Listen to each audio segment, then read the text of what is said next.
Hey, you're running through a vast field at night, as if something is chasing you right now. The light of the full moon brightens your path, and you see a circle of light around it. You run on, looking for a safe shelter. It's not about werewolves, who are said to appear when the moon is full. Soon, this place will be the epicenter of a major storm. This very circle around the moon is called a halo, and ice crystals cause it in the sky. When the moon is full, it reflects a lot of sunlight. These rays then pass to the Earth's surface, but they curve their trajectory and split as they pass through hexagonal ice crystals. As a result, we have a halo of different colors, almost like a rainbow. The inner edge of the halo is red and the outer edge is blue. It looks beautiful, but the presence of ice in the clouds means this ice will soon turn into water and begin to fall to the ground. And this rain will be so heavy that you'd better find a shelter beforehand. If the weather is quite warm and the clouds are closer to the ground, you might see a similar phenomenon, a corona. It's much smaller than a halo, but much more colorful. The bluish-white disk on the inside turns brownish-red on the outside. Unlike halo, the corona is made of water droplets. The smaller these drops are, the larger the corona will be. If the water droplets are large, the corona will look like a bright spot the size of the moon itself. Both the corona and halo might also occur during the day when the sun is shining. But be sure to wear sunglasses before just glancing at it, because it's very bright and really bad for your eyes. As soon as you find a shelter, it starts raining heavily. Whoa, what is that? Are you being photographed? No, the flash you just saw is lightning. Bam! Thunder is so strong, the windows in the house start to shake. Here's a tip on how to tell if you're far away from the epicenter of a thunderstorm. When you see lightning, start counting. 1 1,000, 2 1,000, 3, and so on. When you hear the thunder, stop counting. Now you have to divide that number by 5. If you can count to 5, it means the epicenter of the thunderstorm is 1 mile away. If you didn't find a shelter before the thunderstorm started and it caught you in the open, leave the high ground immediately. Any mountain or hill is a high-risk area. Don't even think about hiding under a tree. Tall objects are the first target for lightning. Power poles are also at risk. If a thunderstorm catches you riding a bike, drop it immediately and run away. Same if you were riding in a convertible, golf cart, or motorcycle. If a thunderstorm started while you were in an open field, the tallest object here is you. Get down and try to cover yourself somehow. If you're not alone, try to keep your distance from each other. Whew! Now let's admire the beautiful sunrise. It looks like someone spilled red paint on the sky. This beautiful view means it's about to start raining. You can see a red sky at sunrise because the high-pressure zone has just passed you by and is now followed by a low-pressure zone with high water content in the air. So take an umbrella with you or go back to a warm bed and stay indoors. There's an old saying to keep it all straight. Red sky in the morning, sailor take warning. Red sky at night, sailor's delight. Sometimes you can even predict rain by smelling it. It's all about ozone molecules. Storm currents bring ozone down from the upper atmosphere, and when the storm is about to start, you can smell a sense of cleanliness. It's like you just washed the floor with clean water. Your sense of smell gets more sensitive before it starts to rain. It's not because of your nose, but because of the more humid air. Flowers spray their scent, and the water molecules stick to it, spreading it much better. That's why the same flowers smell different when you smell them outside or in a closed, humid greenhouse. Plants can also help you predict changes in weather. If you touch the grass in the morning and it's wet, it means it's going to be a clear day. That morning water on the grass is dew. It appears at the coldest time of night. Clear skies allow the earth to cool a bit, and the water vapor molecules in the air turn into a liquid that settles on various surfaces. Take a closer look at the leaves on the trees. Sometimes they can be upside down. For example, maple leaves respond well to increased humidity before the rain. Their stems become very soft, and the wind can turn them upside down. But the best indicator is pine cones. The seeds are inside the cone, just under its scales. The pine needs to keep them as dry as possible so that the wind can carry the seeds far away and new trees can emerge from them. So, when the pine senses rain approaching, it gives the order to close the cones. Then the scales close, protecting the seeds from the water. And instead of boring weather forecast hosts, you can just follow the animals and insects. Have you heard the crickets chirp? That will be your thermometer for today. Set the timer for 15 seconds and count how many times crickets chirp. Add 37 to that number and you get the outdoor temperature value in Fahrenheit degrees. All because air temperature directly affects crickets' metabolism. It can chirp slower and faster depending on how warm it is. So throw away your thermometer and get yourself a little friend. Now, if you don't like insects, look up into the sky for birds. If they're flying high, it'll be a clear and sunny day. But before it rains, air pressure prevents birds from flying high. You may see them flying in flocks very low, most likely looking for shelter. So even if the sky is clear, air pressure tells you that rain is coming. If you live near a river or lake, you can hear toads singing, although you can't quite make out the lyrics because it's in toad. They are especially loud before it rains hard. Toads, in general, love wet weather, so they just get excited. Rain is also the best time for females to lay eggs, so they scream loudly in search of a guy to wed. Ow! A mosquito has just bitten you. If mosquitoes are being especially aggressive, you better find a shelter fast. The insects are just trying to eat more before they have to starve during the storm. Also, the warm, humid air makes us sweat more, and we become even more attractive to mosquitoes. Insects also gather in swarms before a thunderstorm. They love the moisture in the air and start circling in a dance. But then they vanish into thin air. It means you have 1 hour left before heavy rain starts. To predict the weather for the next day, you need to watch the bees. If it rains tomorrow, the bees work overtime. They're pollinating flowers actively because they know they won't be able to leave the hive the next day because of the rain. Squirrels can predict the weather for the whole season. They usually stock up on food for the cold times. And if they start doing it early, it's going to be a tough winter. You can see squirrels running around looking for acorns. They hide them in the ground and run to find the next one. The squirrels often forget where they hid the food. These acorns turn into little sprouts, so we have many new trees, all thanks to squirrels. Animals can also predict disasters like earthquakes. Scientists once did a study in an area with frequent earthquakes in Europe. They put trackers on cows, dogs, and sheep. About 18,000 earthquakes occurred there during that time. Most of them were insignificant, but there were also 12 with a magnitude of 4 on the Richter scale. And each time, before the earthquakes, researchers recorded strange animal behavior. It was as if they were trying to escape from the earthquake zone. Scientists believe animals can sense the ionization of the air before a disaster with their fur. Their good sense of smell also allows them to smell gas. It comes from moving deep underground and then trying to find its way out through small cracks in the surface. The first records of such animal behavior date back to ancient Greece. Cats, rats, snakes, and centipedes left their homes and fled to safety days before a major earthquake hit Greece. Some fish can predict the weather in the area. If sharks hang out near the shore, they're not necessarily looking for food. They may be hiding from a big storm at sea. The worst sign on the coastline is when all the water starts to go back abruptly. You can see the entire shoreline and even the fish and coral that are left on the land. Run away immediately, because soon a huge tsunami wave will come here and wash everything away. An asteroid broke off the moon and now it's super close to Earth. Does it pose a danger to us?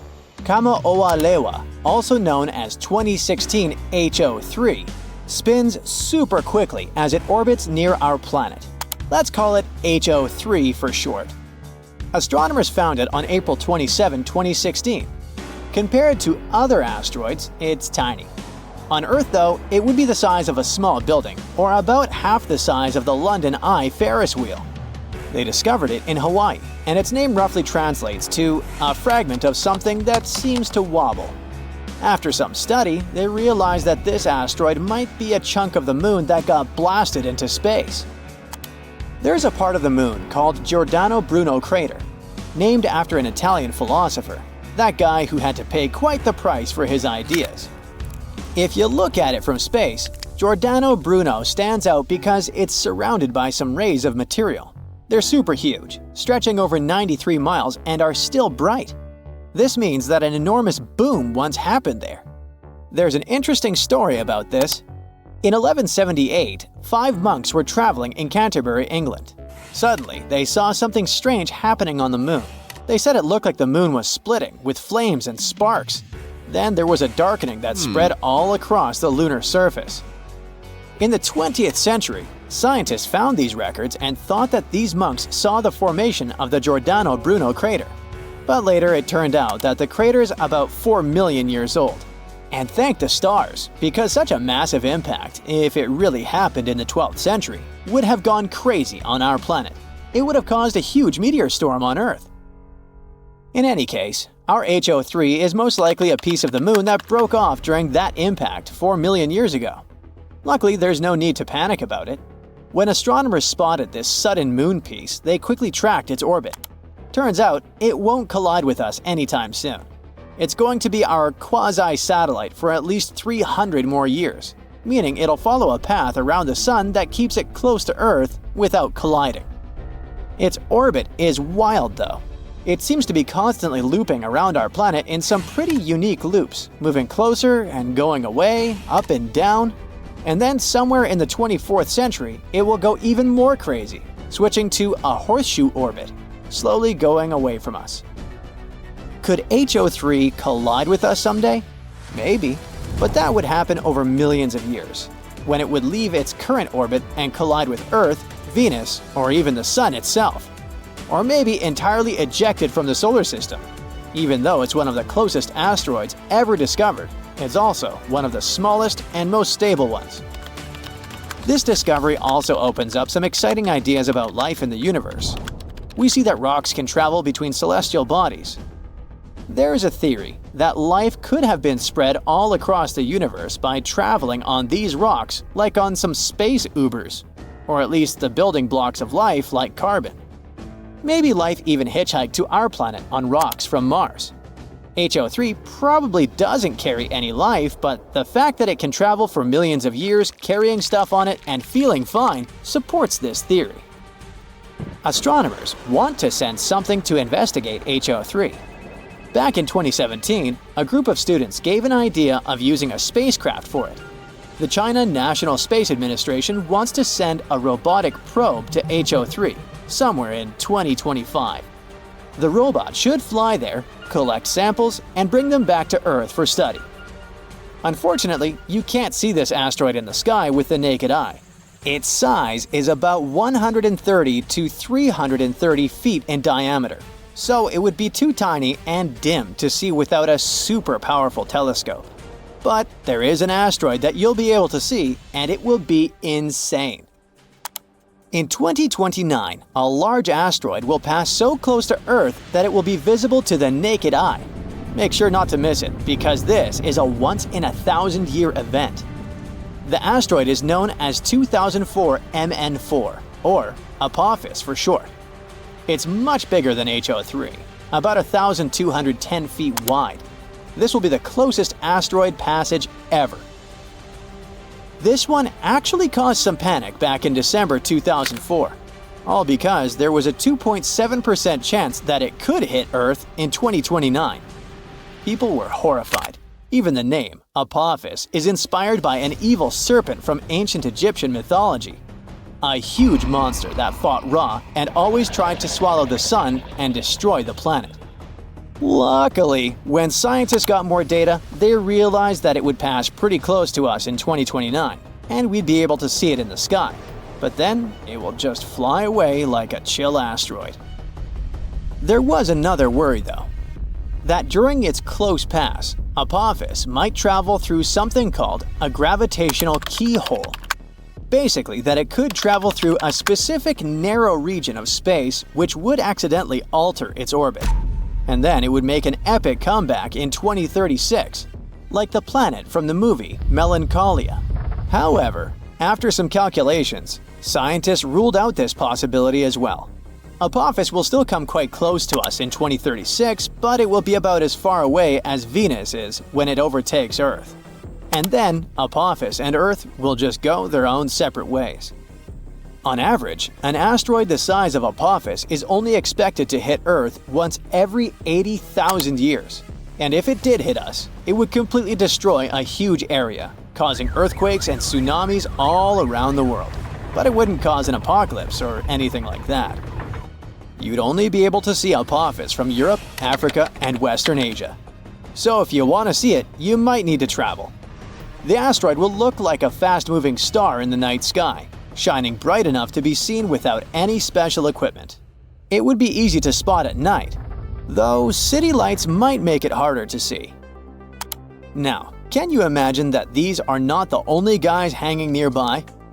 Both HO3 and Apophis are part of the so-called Apollo orbit asteroids.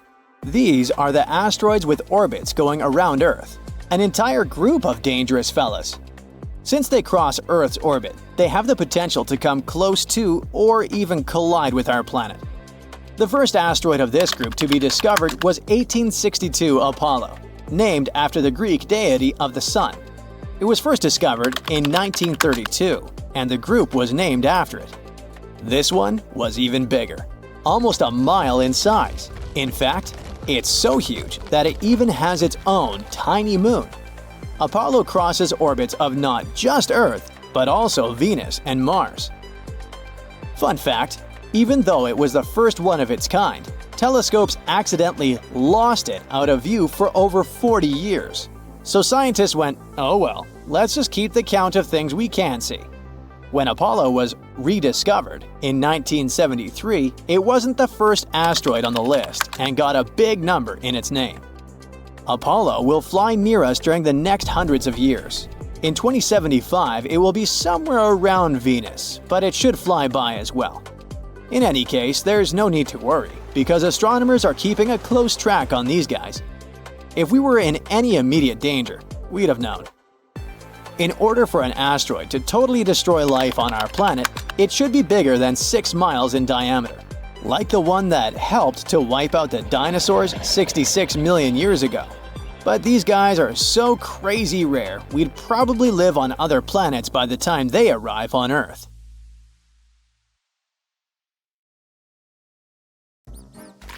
Okay, I officially give up on the hope that the moon is made of cheese after all. Wow, not even Gouda. The shiny lunar ball, or a curved banana, or half of a coin, depending on what phase it's in, has different layers inside, just like Earth. One of these layers is called the inner core. About 20 years ago, scientists were observing how the moon rotates. Using that data, they concluded that it had a fluid outer core. But the inner core was hard to study, so they didn't know if it was solid like a rock or molten like a hot liquid. But things are clearer now. Astronomers have collected data from different missions, including the Apollo missions, where astronauts went to the moon and gathered information themselves. Plus, they've used a special technique called seismic data. This method is all about studying how sound waves move through things. Take earthquakes on our planet as an example. When an earthquake happens, it creates waves that travel through the ground. Scientists can detect and analyze these waves to learn more about Earth's interior. The same idea can apply to other objects in our solar system, or planets, or, in this case, the moon. When quakes or moonquakes happen, they generate sound waves, and by carefully listening to and studying these waves, scientists can create a detailed map of what's inside the object. They can figure out things like different layers, what they're made of, and how they're arranged. To check the moon's deep interior, scientists also use something called laser ranging. This method measures the distance between the surface of the Earth and the moon very precisely. And ta-da! Our natural satellite's inner core is a dense, solid ball made of iron, just like Earth's. It's about 310 miles wide, which is nearly 15% the size of the entire moon.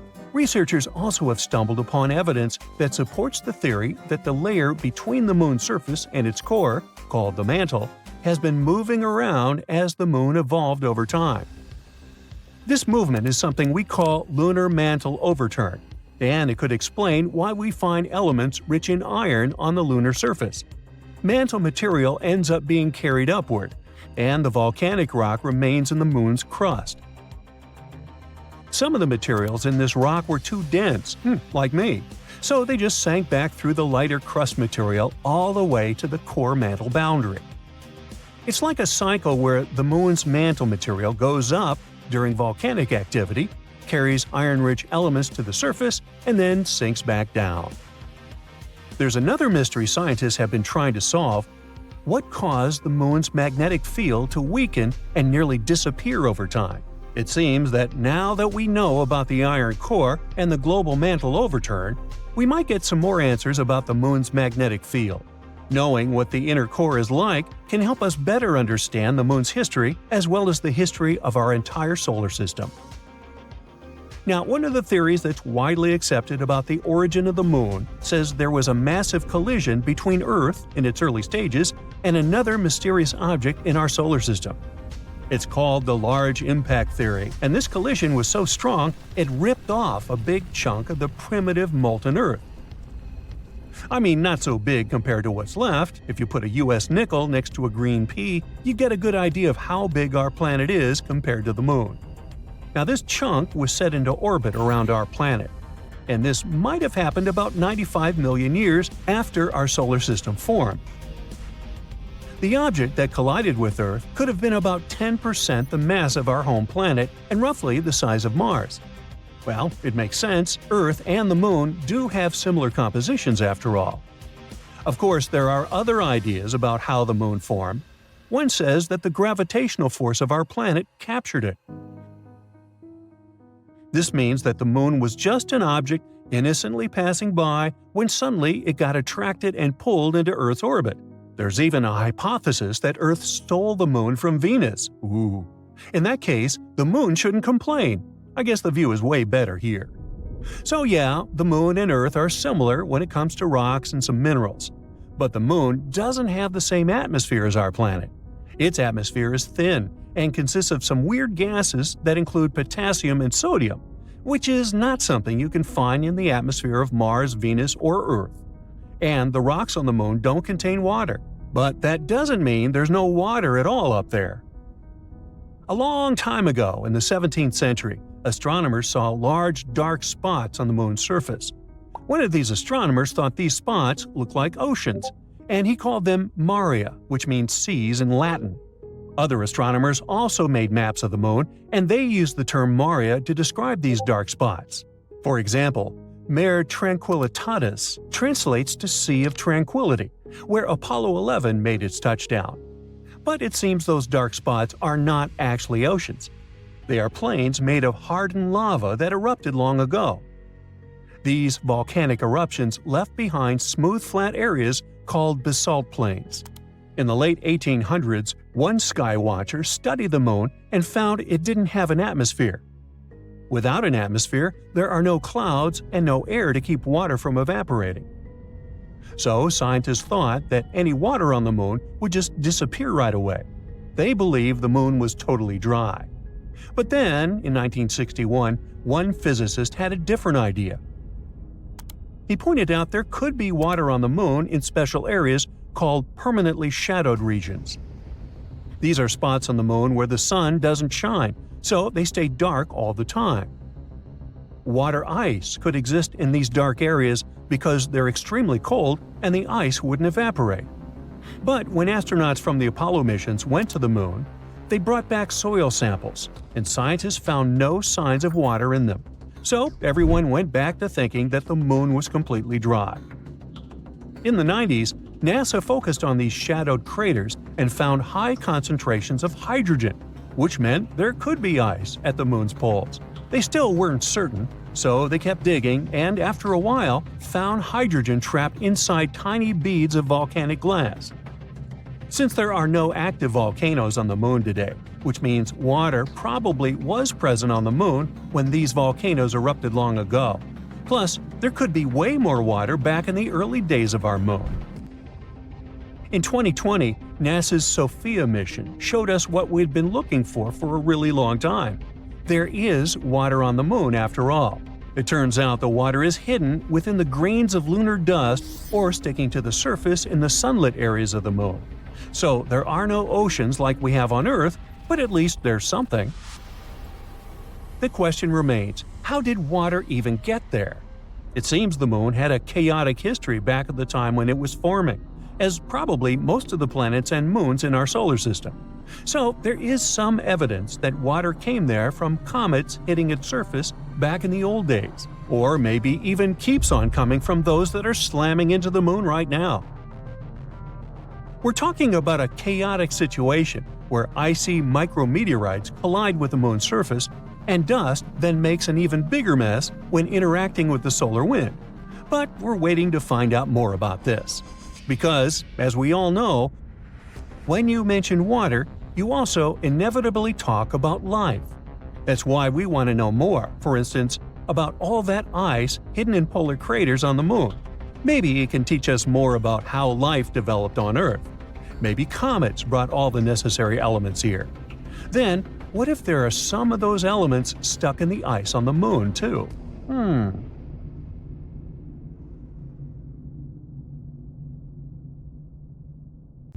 It's dark outside, almost 2 a.m. You go outside and look at the sky, and here it is, bright, full moon. You might think you know a lot about Earth's natural satellite, but let me ask you this: how did it form?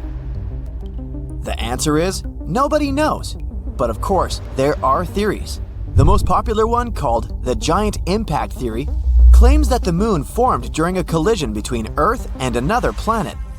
This planet must have been smaller than ours, the size of Mars, and the collision itself probably happened around 4.5 billion years ago. Another theory, called the capture theory, claims that the moon used to be an asteroid or some other wandering body. It formed somewhere else in the solar system. When it was passing by Earth, it got caught by our planet's gravity. But here is one catch. Our planet and the moon have remarkable isotopic and chemical similarities. So, they must have a linked history, which means the moon couldn't have been created elsewhere. Other experts think that at some point in the past, Earth was spinning so fast that some of its material broke away. It soon started to orbit our planet. That's how the moon appeared in the sky. But again, there's one problem. In this case, the proportion and type of minerals on the moon would have to be the same as on Earth. But there are slight differences. The moon is richer in materials that form very fast at high temperatures.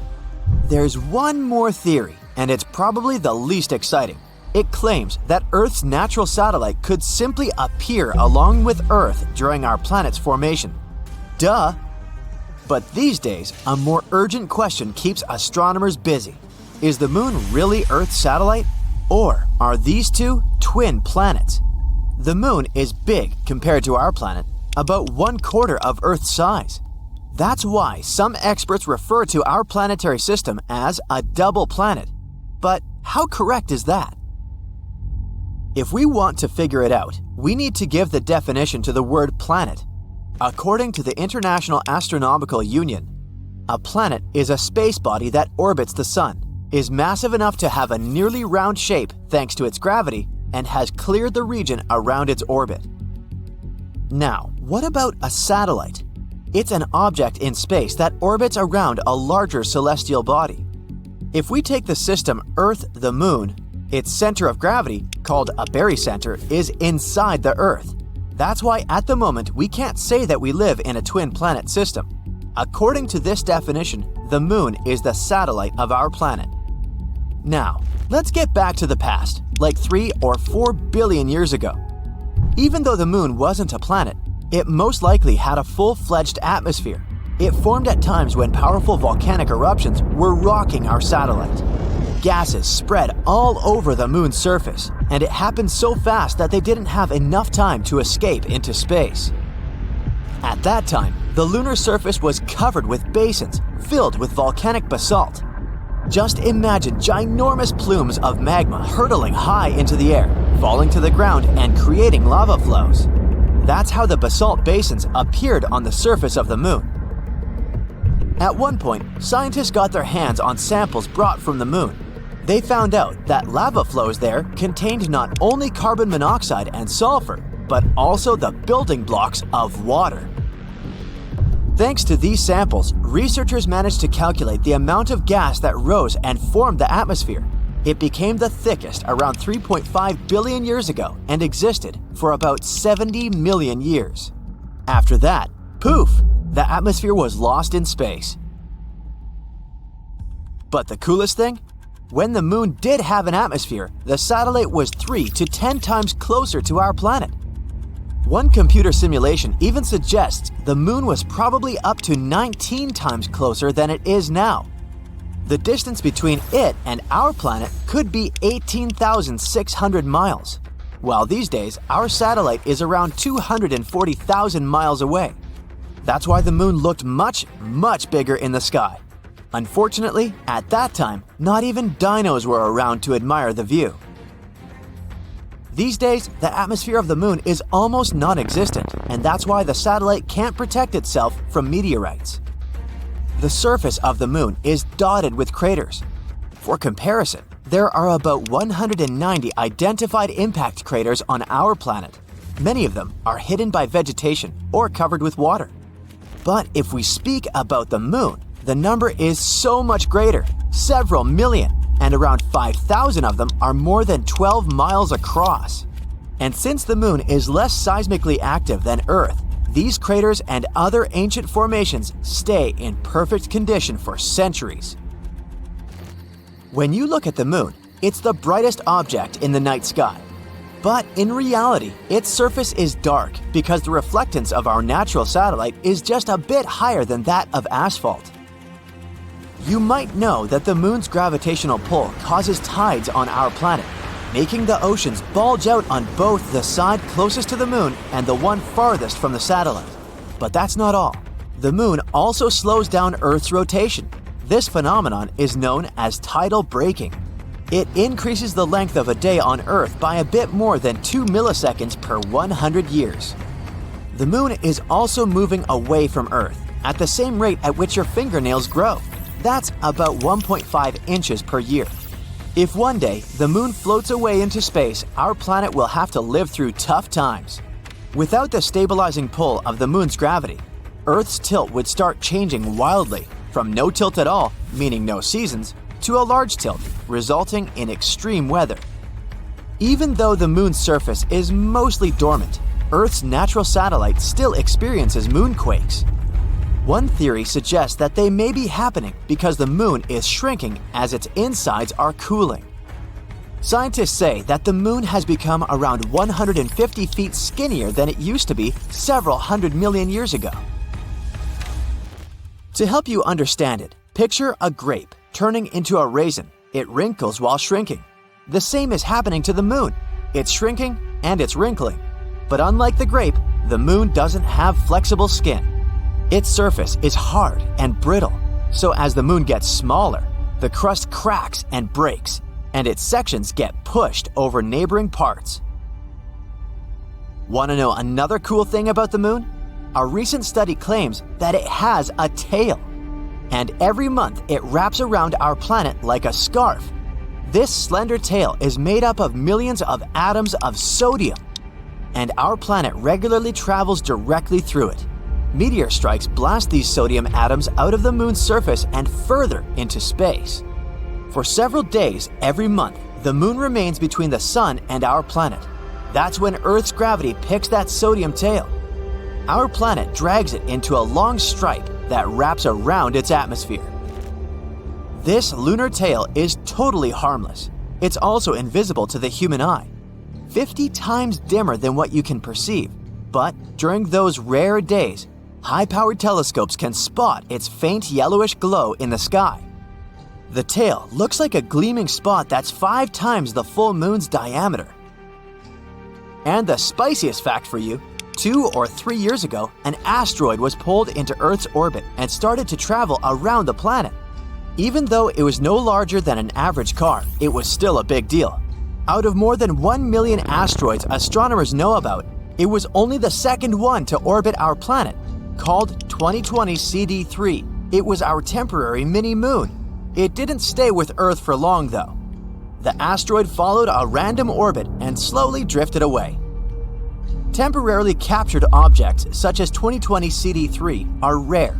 They need to have a specific direction and speed to be caught by Earth's gravitational pull. Otherwise, they either crash into the planet or fly in another direction. Well, guess what? Earth has not 1, but 7 moons. At least 7. There might be more. And this knowledge changes the whole picture of the world, doesn't it?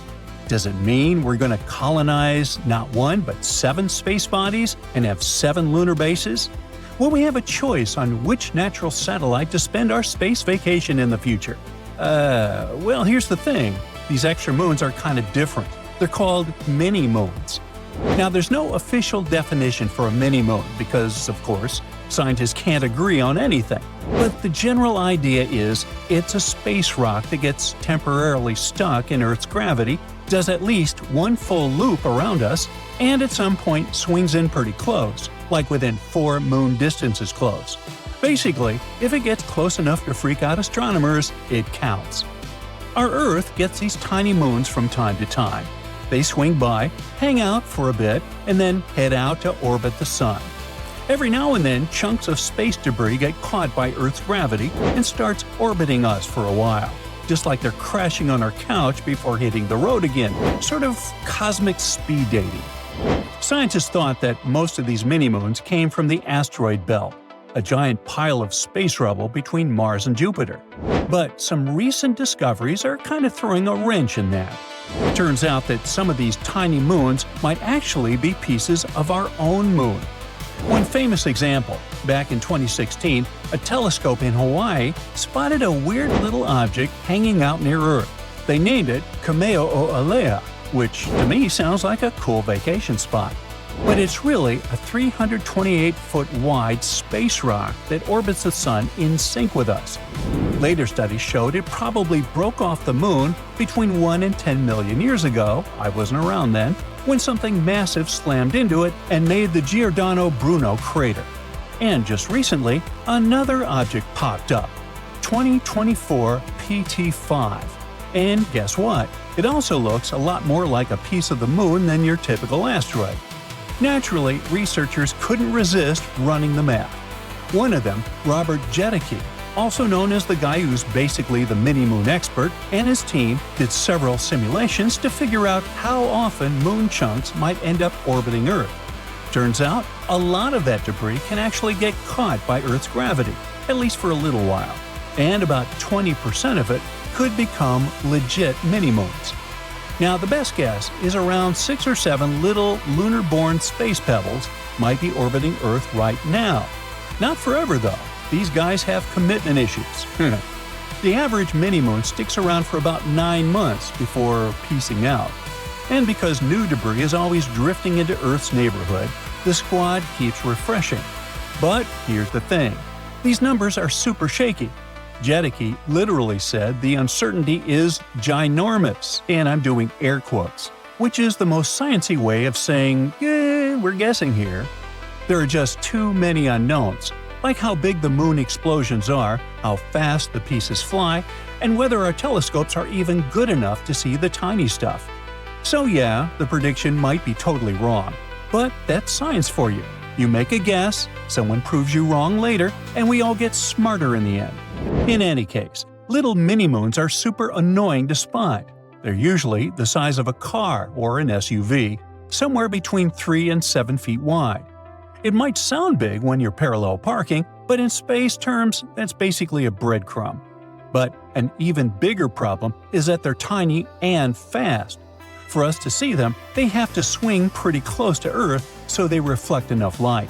But when they're that close, they're also zipping across the sky like they're late for something, which makes them really tricky to catch even with fancy telescopes. That's one of the things that makes scientists worry about mini-moons. What if one of them eventually ends up in Earth's atmosphere? Then it could be the Chelyabinsk event number 2. You see, it was a quiet morning in Chelyabinsk until it wasn't. There was a flash of light so bright it outshone the sun, followed by a deafening sonic shock that rattled the skies and shattered reality, along with a few thousand windows. It happened on February 15, 2013.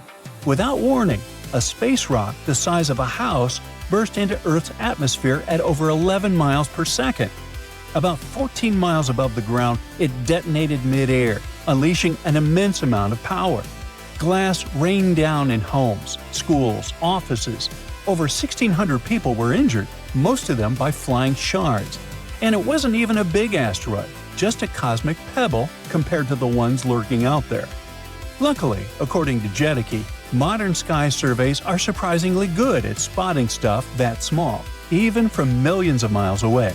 But there's a catch. These things move so fast they don't show up as dots in images like normal space objects. They leave streaks, and computers intensely dislike streaks. Those motion trails are harder for algorithms to recognize, so these tiny moons often just slip by unnoticed. Luckily, it's not all doom and gloom. The researchers point out that we did manage to spot one, 2020 CD3, even though it was only visible on 2 out of 1,000 possible nights. That's like finding a needle in a haystack while the haystack is spinning. But once we know where a mini-moon is, it's way easier to track it. And here's where things get exciting. Those tiny visitors might actually be useful. Since they come so close to Earth, they'd be way cheaper to reach than flying all the way to the asteroid belt. So space companies might one day try to snag one and mine it for minerals and stuff.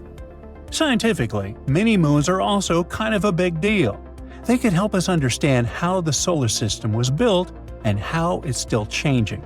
Studying how chunks of the moon got blasted off and turned into orbiting debris might even help us figure out what kind of damage an asteroid could do to Earth. So yeah, these little guys may be fast, hard to find, and kind of flaky, but they've got loads of secrets to spill. By the way, Earth might have had 2 real moons once, and those were not mini-moons. One of them was our familiar one, and the other one was a smaller buddy moon tagging along. Sadly, things didn't end well for the little guy. Scientists have been wondering for years why one side of the moon, the one we always see, is smooth and flat, while the far side, the one that never shows its face, is all bumpy, crusty, and way thicker. Looks like the moon has a good side for selfies and a rough don't-take-my-picture side. So, according to a new computer model, that lopsidedness might be the result of a slow-motion cosmic fender bender. The theory goes like this. Millions of years ago, our moon had a smaller moon sibling cruising along with it in space. Everything was chill like for 80 million years. Both moons had the same vibes, similar makeup, same color, just one was 3 times bigger than the other. Then, gravity happened. As the moons drifted further from the Earth, the sun's gravitational pull stepped in, messed with the smaller moon's path, and eventually sent it crashing into the far side of the bigger moon. This wasn't a huge action movie explosion. The speed was more like a slow but firm crash, not fast enough to melt rock, but just strong enough to squish one moon into the other like cosmic Play-Doh. The smaller one didn't leave a big crater. It basically smeared itself across the far side, leaving behind that mountain-heavy terrain we see today. After the crash, space got really messy. Trillions of tons of moon debris got thrown into orbit, and for a few days, the whole system was just dust, rocks, and chaos. And Earth? It got pelted with moon chunks for up to 1 million years afterwards. Some of those space rocks were the size of cities. So, in the end, our natural satellite may be a mix of 2 moons mashed together, one face smooth, one face forever marked by its lost twin. It's kind of tragic, kind of epic, and explains why the moon looks like it lost a fight on one side. So, you kind of forgot to duck, huh? The moon might be hiding trillions of dollars worth of materials beneath that dusty surface, and NASA is about to get a piece of it soon. Their new lunar drilling tech just passed its first big test, and it could open up an entirely new frontier: space mining. This isn't just a scientific milestone. This could change the US economy forever, and maybe even reshape life on Earth. That's because they found something rare in lunar soil, something that could become essential for us in the future: Helium-3. Okay, so you know helium, right? It's the gas that makes birthday balloons float. Helium-3 is not that. It's a special isotope of helium, which basically means it has the same number of protons, 2 by the way, but a different number of neutrons. That's chemistry speak for it's rare, like super rare. Here comes the sad part. Earth had helium-3 once, a lot of it actually. But during our planet's formation, a lot of it escaped into space. Turns out, it's super light, so it didn't stick around. But we can still find it here and there, mostly inside our planet. I mean, there's some of it literally trapped underground. Or even a lot, as some recent studies might suggest. But still, the problem is that extracting helium-3 is expensive, limited, and seriously difficult. So difficult, in fact, that getting it from the moon suddenly sounds like a piece of cake. To really understand why extracting helium-3 in space might be easier, we need to quickly compare Earth and the moon. So here's the sun, right? This huge ball of fire in the sky constantly shoots out tons of helium-3. When this helium-3 reaches Earth, our planet's magnetic field acts like a giant invisible shield, basically saying, "Nope, not here," and it deflects most of it away. But the moon doesn't have a friendly protective magnetic field like Earth does. So when helium-3 reaches the moon, it hits the surface directly and gets trapped in the lunar regolith. I'm talking about that loose layer of dust, soil, and rocky debris covering the moon. And there might be tons of it, literally. Some estimates put it somewhere between 1 and 3 million tons of helium-3. The best part is that almost all of it is probably sitting right in the top layer of lunar soil. So instead of heavy-duty drilling, it could be as easy as just scooping up some moon dust. That's why a lot of people think getting helium-3 from our natural satellite could actually be way easier, or maybe even cheaper, than digging deep underground here on Earth. Now, you're probably thinking, why go through all that trouble? I mean, if it doesn't work for birthday balloons, what's the big deal with helium-3? Well, for starters, it's already being used in advanced medical tech, like magnetic resonance imaging and X-ray. But here's the real game changer. Helium-3 could actually end our dependence on fossil fuels for good. This rare isotope could be used for advanced nuclear fusion reactors here on Earth. In other words, it could give us nuclear energy that's not just super efficient, but a whole lot safer too. See, most nuclear power plants today run on a process called fission. They use uranium-235, and when those atoms split, you get a ton of energy. But you also get something else: radioactive waste. And yeah, it's just as dangerous as it sounds. But helium-3 is different. It could power future reactors with a process called fusion. If you mix helium-3 with a type of hydrogen called deuterium, you get a lot of energy, but without the dangerous waste. It could be cost-efficient too. Let's say a single space shuttle cargo bay could carry about 25 tons of helium-3. That would be enough to power the entire United States for a year. And scientists believe there's enough helium-3 on the moon to power the whole world for 10,000 years. These are only estimates for now, but the future potential is so exciting that the demand for helium-3 is already skyrocketing, and so is its value. In 2024, some experts say that the helium-3 market was worth about $670 million. This year, it's expected to hit around $730 million. And 10 years from now, experts believe it could reach nearly $1.6 billion. Sorry for all the numbers, I just wanted to show you why mining the moon matters. It might actually save us from a future energy crisis by giving us almost endless, clean nuclear power. Everything sounds great so far, but there's one big challenge. Mining helium-3 on the moon is one thing. Bringing it back to Earth is a whole different story. So let's look at one possible solution. First, robots or specialized machines would drill into the lunar soil or simply scoop up moon dust to collect the helium-3. Then it gets packed into containers and launched off the moon, heading for Earth. When the containers get close to Earth, a ship called the Space Rapid Transit will pick them up in orbit. Think of it as a reusable space truck with engines that can even use air for thrust. Finally, the ship would land at an airport here on Earth. From there, the helium-3 would head straight to power plants, giving us clean, safe, and almost unlimited energy. See how challenging it sounds, right? Of course, specialists are still figuring out the best way to transport helium-3. But one thing is certain, we're getting closer and closer to building a full mining base on the moon. NASA recently tested a new drill technology called Trident. And as soon as it touched the lunar surface, it started working right away and performed perfectly. For now, its main purpose is to bring soil to the surface so scientists can study it. They want to learn more about how strong the lunar regolith is and how it reacts when drilled. That's definitely an exciting step towards extraterrestrial mining. Because it's not just helium-3, you know. There are a lot of other valuable things that can be taken from the moon. For example, there's water ice on the moon, and from that, we could extract oxygen and hydrogen. Then there could be rare and expensive metals like platinum, rhodium, and iridium. We could even mine iron, silicon, and aluminum, which would be perfect for building things directly in orbit, like future space stations or other infrastructure. Now that we know how important mining the moon could be, you're probably wondering, is any of this even allowed? I mean, who actually owns the moon? The short answer? Nobody. Even though NASA is up there doing research, that doesn't mean the United States owns the moon.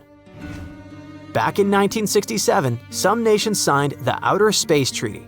It basically says no one can claim ownership over our natural satellite or any other celestial body. Not an asteroid, not a planet, not even a random rock floating out there. So, if a country wants to explore the moon, sure, they can do it, but they can't plant a flag and say, "This is ours now." Here's where it gets messy. Companies. There isn't much of an agreement about what private businesses can and can't do out there. For example, a private company sets up a moon base. They land a successful spacecraft, build a small station, and even start digging. The base itself belongs to them, sure, but the land they're sitting on does not. Everyone is on the same page up to that point. The tricky part is, the treaty doesn't really spell out what happens to the materials they dig up. Nobody is totally sure if those resources would even belong to them. And if the materials are not technically the company's, can they even sell them? It's hard to say. So yeah, sorry. Even if you had the cash to build your own lunar base, you probably can't just scoop up helium-3 and bring it back as a souvenir. I mean, unless you want to risk becoming the first person ever banned from the moon. Hey, does anyone remember the gold rush? Back in the 19th century, prospectors were flooding California rivers with a pan in hand, chasing wealth. Well, scientists now say it might be time for the moon rush. Because apparently, precious metals worth over $1 trillion could be hiding underneath the surface of the moon. That's a lot of money. However, can we really reach it? And if so, who does it belong to? If you have ever paid close attention to the pictures of the moon, you probably noticed a lot of holes and craters. Our satellite is like a giant Swiss cheese. It has over 1.3 million craters, if you count those larger than 0.6 miles. But today, we're focusing on about 6,500 really big ones, those over 12 miles wide. Those were not made by little green men or little green moles, but rather by asteroids crashing into the moon since eternity. Scientists compared moon scans to meteorites, and after crunching the numbers, they think there could be a fortune in platinum hiding in those craters. What's exciting is that many of these resources could be just a few feet beneath the surface. The moon doesn't have an atmosphere like Earth, so there's no wind, rain, or earthquakes messing things up. That means those asteroid crashes left their priceless metals pretty much right where they landed, undisturbed in lunar dust for millions of years. With each crater like a giant space bowl, catching platinum, iridium, palladium, and other metals.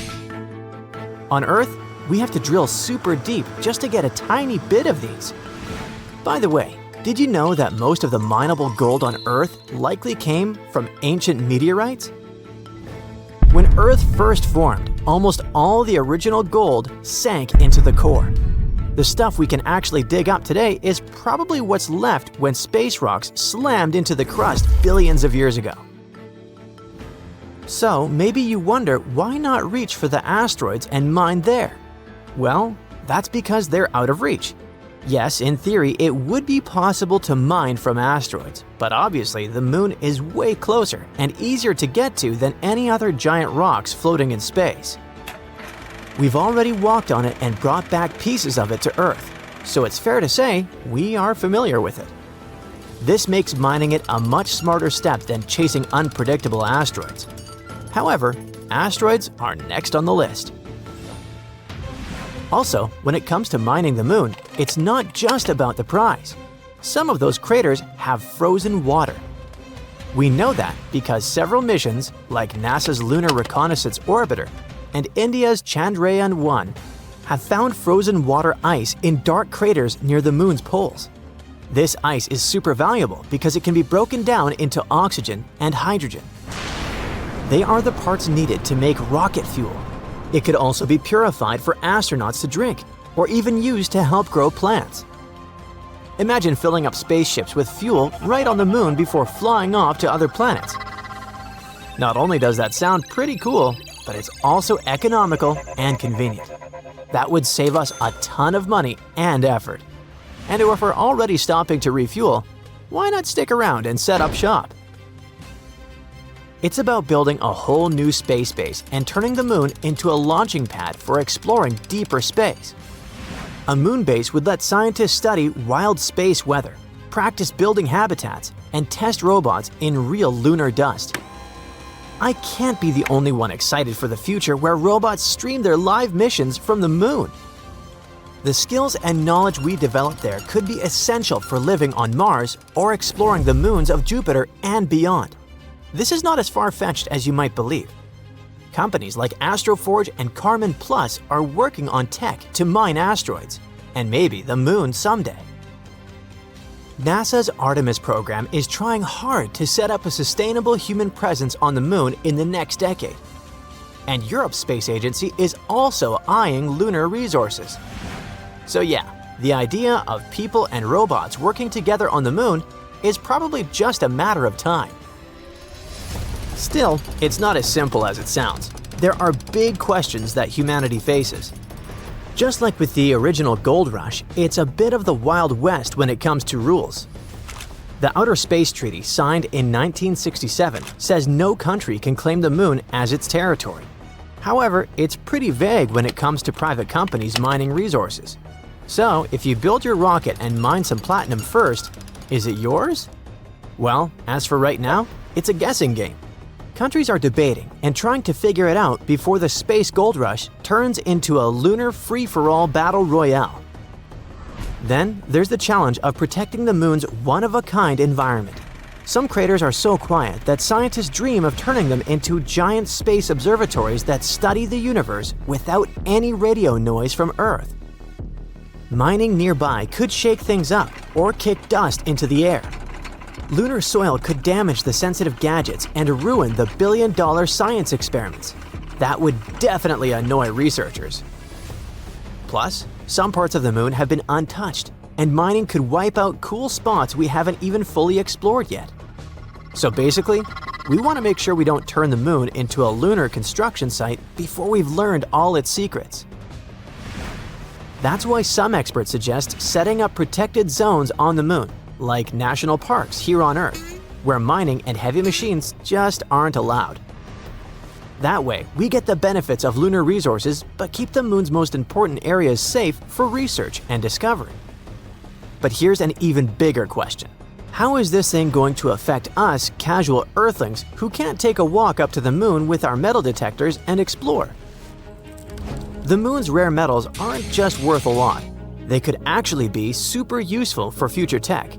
Platinum group metals, which might be found in lunar soil, are used in things like medical gear, satellites, and even some types of batteries and fuel cells. If the moon really is sitting on $1 trillion treasure, it could boost tech industries and possibly lower costs. There's also Helium-3, a rare isotope found on the lunar surface.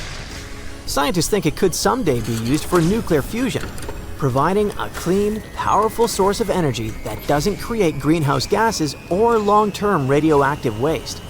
If fusion becomes possible, even small amounts of helium-3 could power entire cities. One cool perk of using resources from space is that we could cut down on all the digging and pollution here on Earth. That means less damage to our environment and more sustainable ways to keep up with our growing population's needs. On the other hand, all these new opportunities could create new challenges. Of course, there's going to be a cosmic tug-of-war with who gets the goodies. Nobody wants the fear of missing out on a moon rush. Bottom line, lunar mining isn't just a science experiment. It's something that could affect economies, technology, and the environment here on Earth, for better or worse. When I was a kid, hundreds of years ago, we had the moon bases on the covers of our science books. One of the reasons why moon landing projects became so rare is that it just wasn't financially viable. Why should a country spend resources to get to the moon if there's nothing valuable up there? However, now that we think there's something out there, everything could change. That's why I already imagine myself working 9 to 5 on the moon, fixing robots and growing moon plants. But it's time to get back to Earth, so to speak. Nobody's setting up a moon McDonald's or booking lunar Airbnbs just yet. Even the most optimistic experts say we're still decades away from big mining operations or permanent lunar bases. For now, most missions will be robotic, experimental, and with price tags that will make your head hurt. So until we all get our moon mining helmets, it's something to think about while moon gazing. What about that wealth hiding on the bright side of the moon?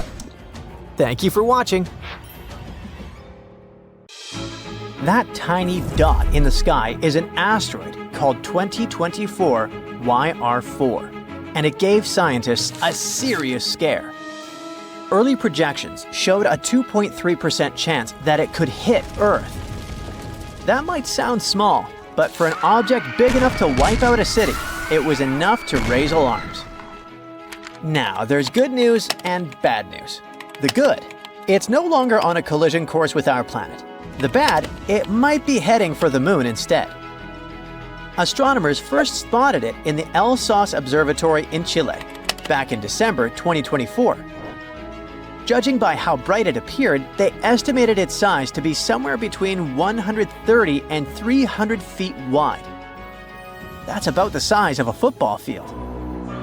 If something this big hit Earth, it could be truly catastrophic. I mean, not on the level of the asteroid that wiped out the dinosaurs, but still enough to destroy an entire city, depending on where it lands. Drop it over Paris, London, or New York, and you're looking at complete devastation across the city and nearby areas. That's why it was considered one of the most dangerous space rocks to ever come near us. It makes total sense that this asteroid became a bit of a celebrity. From the moment it was discovered up until February 2025, the risk of a collision just kept climbing. But now we can breathe a little easier. New calculations from NASA have completely ruled out any chance of impact. In fact, there's no serious threat from this asteroid for at least the next 100 years. Okay, but how did we go from this is a threat to, oops, we were wrong? That happens quite often, actually. I mean, an asteroid seems risky at first, then it gets even riskier, and then, out of nowhere, it's suddenly safe. Does that mean we can't trust their math? You see, the first time specialists spot an asteroid, it's really just a tiny dot of light in the sky. At that point, they have no idea what it is or where it's headed. Then they have to observe it again and do some math. That will help them figure out the path they're moving on. But even then, it's still a bit uncertain. They don't really know where the asteroid is going, so the risk corridor is this huge area where it could fly through. If any part of that corridor crosses Earth, the asteroid is considered a threat. Usually, at least 3 observations are needed to figure out its orbit. Basically, how fast it's moving and where it's headed. A lot of times, as they start to get a clearer picture, the risk zone still overlaps with Earth, so it looks more dangerous at first. But typically, as they keep tracking it, the risk zone gets smaller and moves away from Earth, and suddenly, the risk drops. And they keep narrowing down the uncertainties until they can confidently say, "Relax, y'all, it's not heading for Earth." And that's exactly what happened to just our famous 2024 YR4. So we can all relax a bit now, right? Yeah, we know that 2024 YR4 won't hit us, but it could end up crashing into the moon instead. At first, Projections said there was a 1.7% chance of that happening in 2032, but recently, that number has gone up a little to 3.8%. If it does hit the moon, though, it won't be dangerous for us. I mean, there won't be any shockwaves felt here on Earth, and the moon isn't gonna crack in half. Experts say nothing really shocking or concerning would happen, but it would be an awesome opportunity to see a lunar impact. If we're lucky, we might even catch the exact moment it happens. And if we miss it, we will still get to observe a brand new crater on our natural satellite. Such events are pretty common for the moon, since it doesn't have an atmosphere to protect it from incoming debris. In fact, there are hundreds of detectable impacts each year. See those bright spots lighting up? These are real images of asteroids hitting the moon. But specialists aren't just sitting around and waiting. They've been keeping an eye on lunar impacts for years.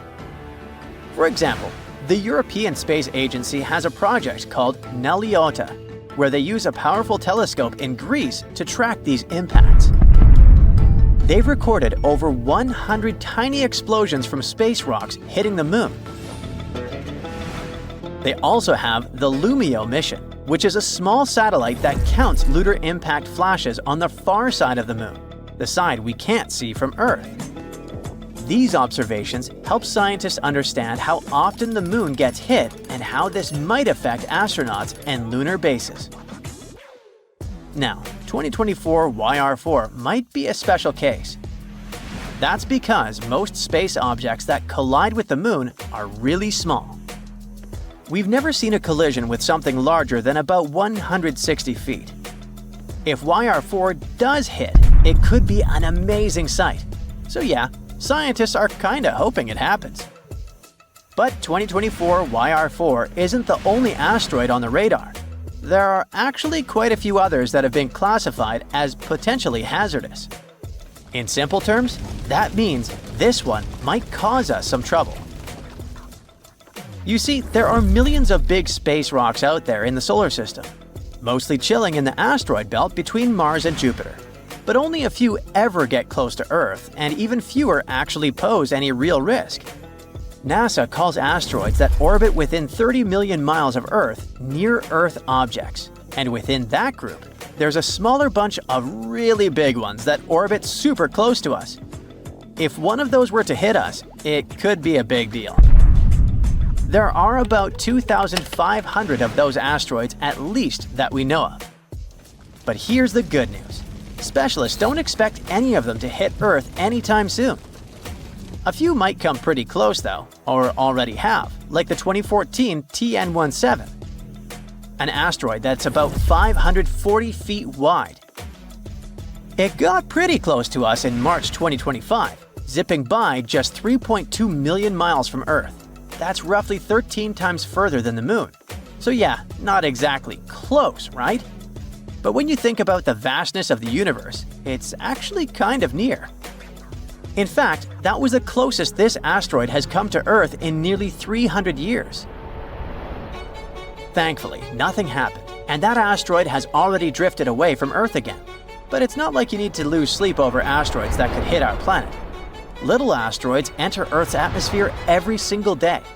It's the big ones we worry about, like the ones you see in Hollywood movies, like Armageddon.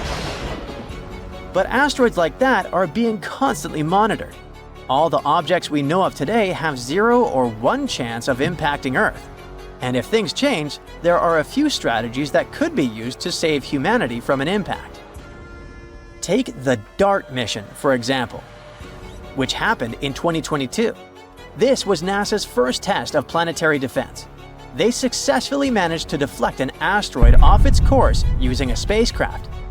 In this case, the asteroid didn't pose any threat to Earth, but it was the perfect test subject. There are also more experimental ideas out there. For example, lasers could vaporize part of an asteroid to create a thrust effect, pushing it off course. Another idea is the gravity tractor, a big spacecraft that slowly tugs the asteroid away using its own gravitational pull. But all of these are still just ideas for now. If we can't pull any of those off, authorities would probably still have enough time to evacuate the impact zones. So yeah, I wouldn't stress too much about an asteroid impact. In 2025, humans will have a unique opportunity: travel to the Moon. So far, only 12 people have walked on Earth's natural satellite, but a private company is offering tourists a chance to change that. If you are hog-stinky rich, you can pay $750 million to spend several days exploring the Moon and watching Earth from a distance. You can even join unique scientific experiments. Now, humans also want to build their forever homes on the Moon. In fact, NASA believes that North Americans may have their own share of the Moon by 2040. And you don't even need to be an astronaut to buy a plot of land on the Moon. Of course, billionaires are already making plans. Their first idea is to exploit natural resources. The Moon is packed with stuff that is rare here on Earth, like helium-3 and many rare Earth minerals, or more precisely, rare Moon minerals. But I digress. Hey, if you can get your hands on some of it, you may get even richer. First, helium-3. It's great for clean nuclear energy, but it's super rare on Earth because it escapes into space. The Moon, though, has tons of it, enough to power Earth for 1,000 years. Rare Earth minerals are not actually rare on Earth, but they're hard to mine because they react with oxygen. On the Moon, hey, there's no oxygen, so we could easily get loads of these materials to make better tech, like electronics and batteries. Scientists aren't thrilled about this. For the first time, they have a chance to explore 4.5 billion years of space history. Because the Moon's soil has stayed the same for billions of years. Studying its rocks could reveal lots of secrets about the universe's origins. But if billionaires mine the Moon and destroy these rocks, all that knowledge could be lost forever. Another problem with exploring the Moon is the size of it. The Moon is big.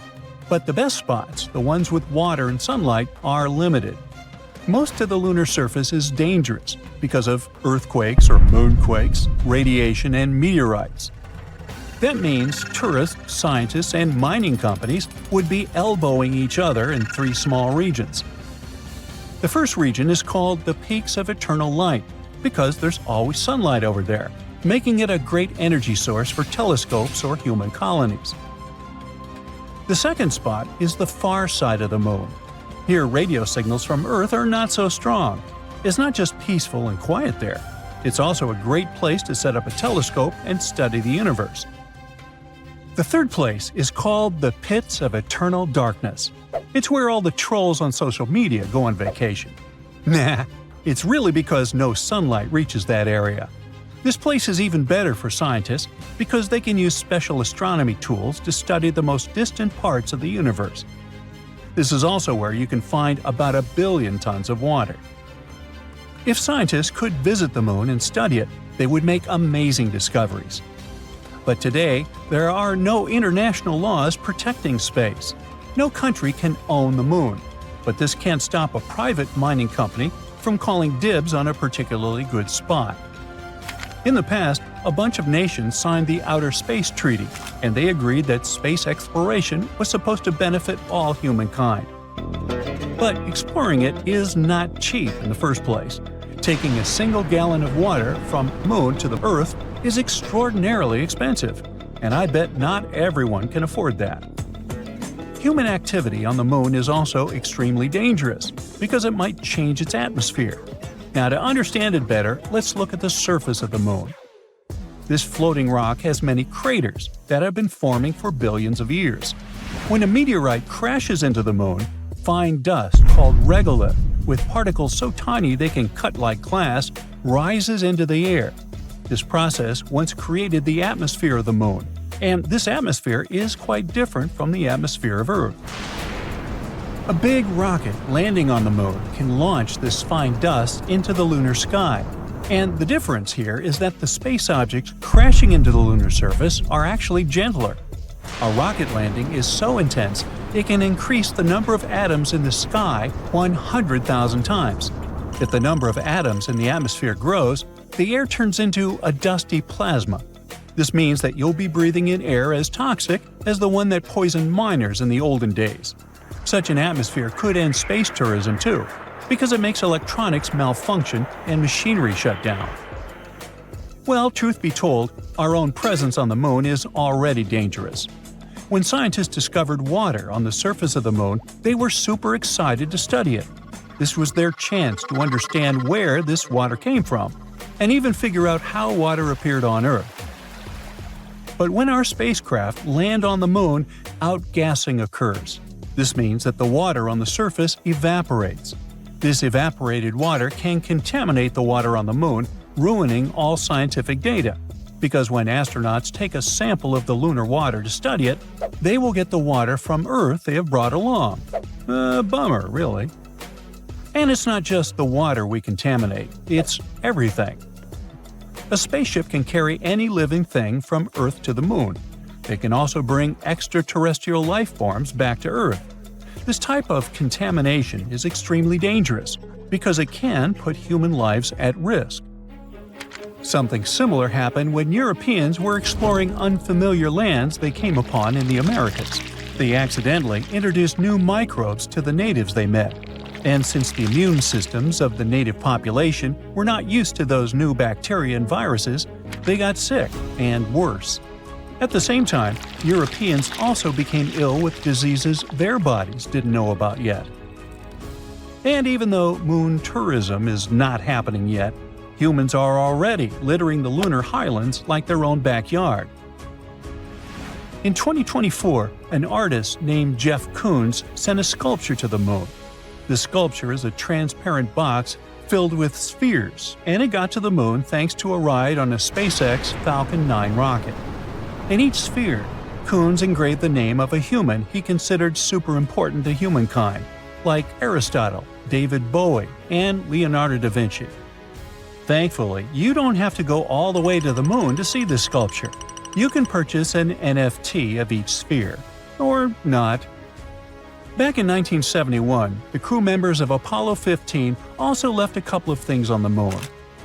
A figure created by a Belgian artist and a commemorative plaque to honor other astronauts who couldn't be there.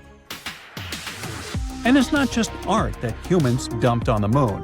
If you take a walk, you might just stumble upon 413,000 pounds of materials left behind, including a gold olive branch, a falcon feather, a silver astronaut pin, a Bible, some golf balls, a hammer, and even leftover urine collection kits.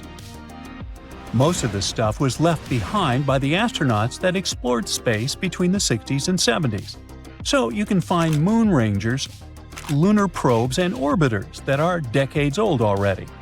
Now, to be fair, bringing back unnecessary equipment costs a ton of money. And back in the 60s, their priority was the safety of the astronauts. The sad truth is that the moon is already turning into an extraterrestrial landfill, and we don't even live there yet. But now we want to settle there, so NASA is trying to get rid of all this trash. The good news? Hey, you can be part of this process. The space agency launched a competition called the Lunar Recycle Challenge, and if you want to join it, you must find ways to reduce the amount of litter produced and recycle it into materials that can be used for space exploration. To win, you need to develop a way to completely recycle the trash that is on the surface of the moon. You will help science and win $3 million. And if you get this sum, well, you might finally afford a ticket into space. Under your feet, the moon is pulsing. You feel danger with every pore of your body.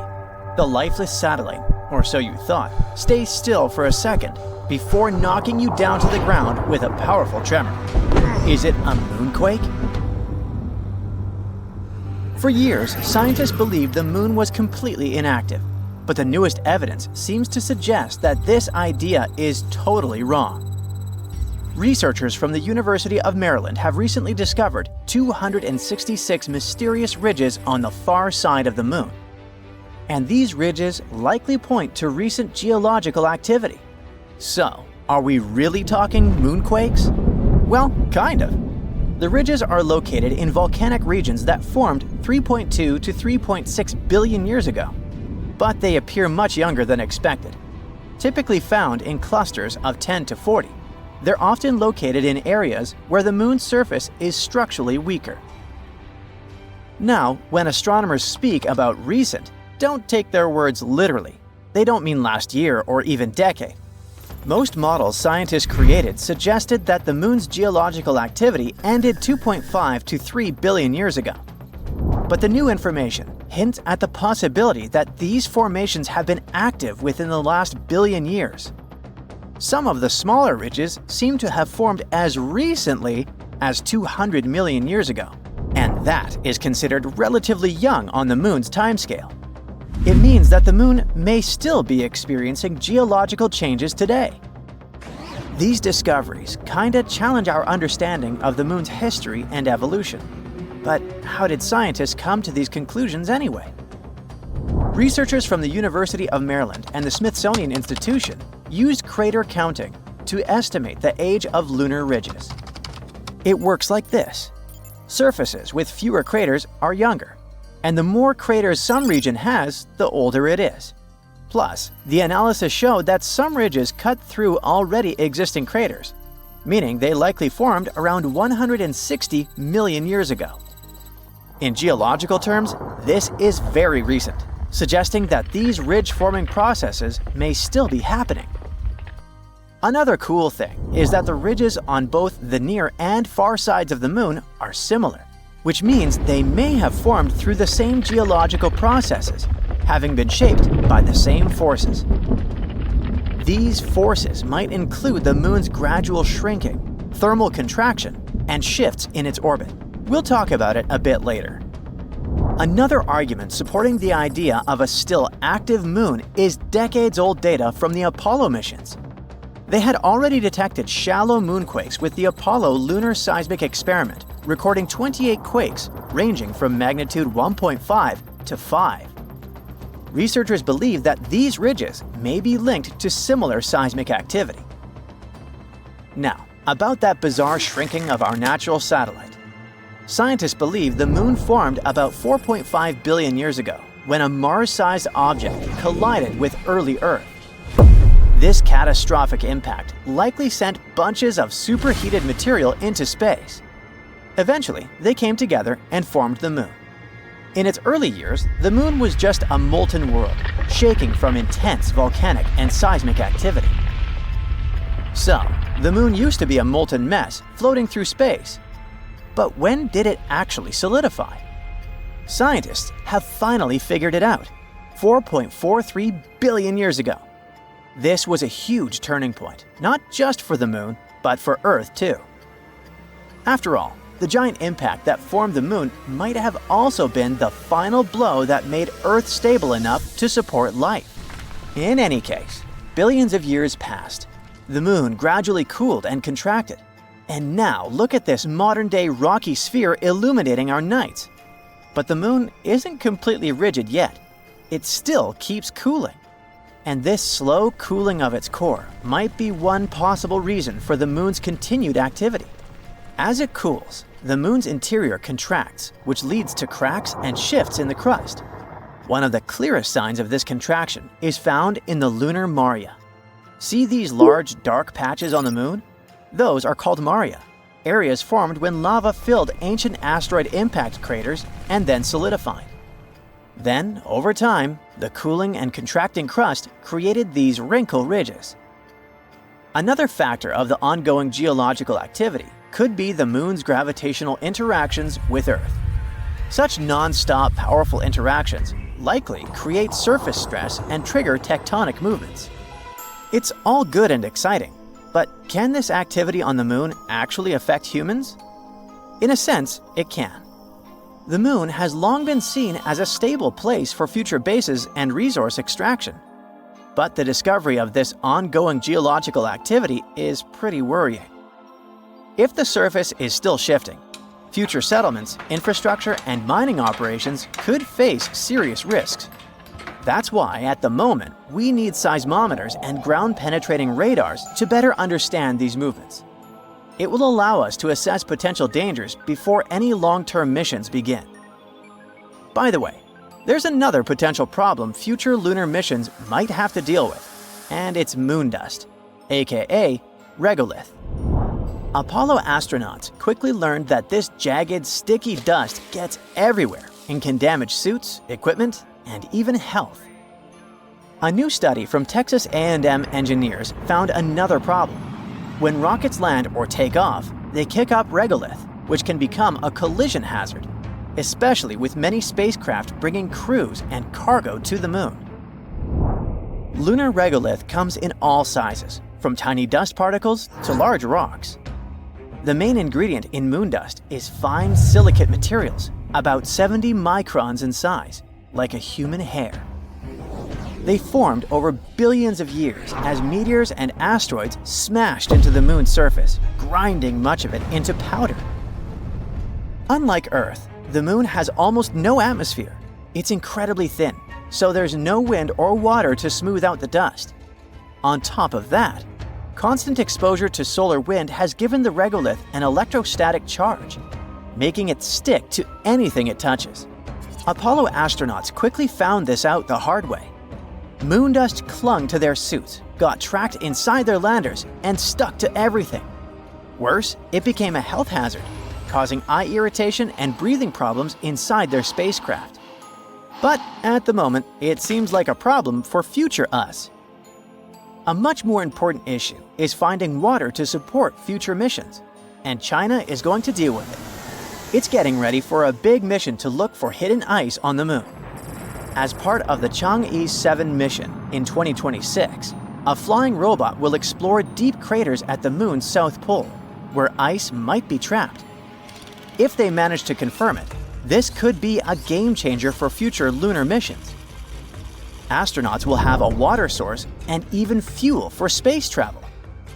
The mission is a key step in China's plan to land astronauts on the moon within 5 years. While signs of water have been found before, like in soil samples from Chang'e 5's probe and observations by NASA and Indian spacecraft, scientists believe that deep ice deposits are the real key to supporting future missions. The south pole of the moon has some incredibly deep craters, and experts think ice could be hiding inside them. The flying robot will try to explore one or more of these craters after landing. If it does find the ice, it could make long-term moon missions much cheaper and more practical, helping astronauts live and work on the moon. Some scientists also think that this discovery could offer us some clues about extraterrestrial life. In any case, whether we find water on the moon and learn to deal with that pesky dust or not, the recent discovery of those young lunar ridges is a game changer. If the moon is still geologically active, it means we don't know as much about our closest neighbor as we thought. What else could the moon be hiding? Are we really prepared for the idea that this lifeless satellite might actually be more dynamic than we imagined? Future missions, which might not be as safe as we once believed, will probably show.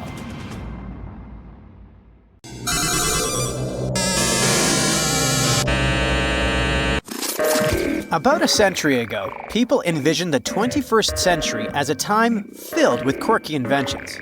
They weren't far off the mark. We're now one step closer to establishing an actual settlement on the moon. Before we can create a new home up, we need to find a way to stay connected, beyond just transportation and shipping. Being able to send a simple text, even something as casual as, "Hey, how are you?" is essential. We can't move to the moon if we're cut off from Earth. Let me spill some tea. A lunar 4G network is currently being developed. The company leading this initiative is none other than Nokia's Bell Labs. The company, bought by the world-famous Finnish company that started out as a paper mill in the 19th century and later ventured into the cell phone industry, creating iconic devices long before Apple launched its first phone. Once the network is completed, it will be loaded onto a lander, deployed, and connected using specialized radio equipment. But don't think this is just a fun experiment. It has significant purposes. The Lunar Outpost rover, one of the vehicles involved in this mission, will thoroughly explore an area known as the Shackleton Connecting Ridge. Another rover, the Micronova, will investigate a lunar crater in search of ice. When they discover ice and capture images, this information will be first transmitted to the lander and then relayed to Earth, an unprecedented achievement in history. Moreover, the importance of a reliable phone connection cannot be overstated. Currently, astronauts communicate via radio. But NASA aims to establish a lunar communication system capable of supporting high-resolution video. Effective communication during space missions is as crucial as food and water, and with this new lunar 4G technology, video calls on the Moon could soon become a reality. Plus, thanks to lunar 4G, we'll be able to track how the endangered species sent to the Moon are doing. Oh, sorry, I completely forgot to mention something important. As more species edge closer to extinction today, scientists are collecting samples from animals, plants, and other organisms to store in biorepositories around the globe. Unfortunately, the conditions on Earth are far from ideal for these modern-day Noah's Arks. Hence, the decision to build 1 or 2 vaults on the Moon makes perfect sense. On the Moon, there's a permanently shadowed region at its south pole. It may seem like a fortunate coincidence, but some lunar craters may meet the criterion of temperature, -320 degrees Fahrenheit, which is precisely what we need for long-term self-storage. Initially, the plan was to construct the vault in lava tubes that run beneath the Moon's surface, but that would have posed significant risks. This design requires a special solar-powered cooling system, and any accidental loss of power could be catastrophic, resulting in the destruction of all the samples. However, if we built it in a forever frozen shadowed area, the vault wouldn't need any energy or human maintenance. Bingo! It sounds almost too good to be true, and indeed there are several complications. For instance, dust is an omnipresent issue on the Moon, infiltrating everything. If the storage requires seals, a dust mitigation system must be developed, which has not yet been created. So for now, it remains a theoretical concept rather than a practical solution. 40, 50 feet, why don't you turn around and let them get a view from there. I know you want to learn about real things, not just concepts. Here's something real for you. The Moon is full of human waste, carefully packed into bags. According to estimates, there are around 96 of these bags you'd probably prefer to never open. But you never know what exactly is hidden inside. It could be any product of the human body out there. So, if we ever make it to the Moon and you accidentally stumble upon a mysterious bag, my advice is to resist the urge to open it. Instead, you can hand it over to scientists. They say they're eager to get their hands on them. Humans are incredible, in a rather unfortunate way. We haven't even established a proper settlement on the Moon yet, but there's already around 200 tons of junk scattered about. It piles up there as if it were a teenager's room rather than a celestial body. Alongside those rather unappealing human waste bags, you'll also find cameras, drills, towels, brushes, rakes, a multitude of other technical items, and surprisingly, a falcon's feather. I'll explain that in a moment. At the end of Apollo 15's final moonwalk, David Scott pulled out a falcon's feather and a hammer to demonstrate Galileo's theory that in the absence of air resistance, different objects fall at the same rate. Amidst all that junk, there's an actual piece of art, so we could say that the Moon, if it doesn't have the very first art museum, at least boasts a small exhibition. The crew of Apollo 15 took a 3.5-inch tall aluminum figure to the Moon. Created by a Belgian artist, it's called the Fallen Astronaut, and it was laid on its side with a plaque listing the names of astronauts and cosmonauts who contributed to exploration. But the list of odd objects on the Moon doesn't end there.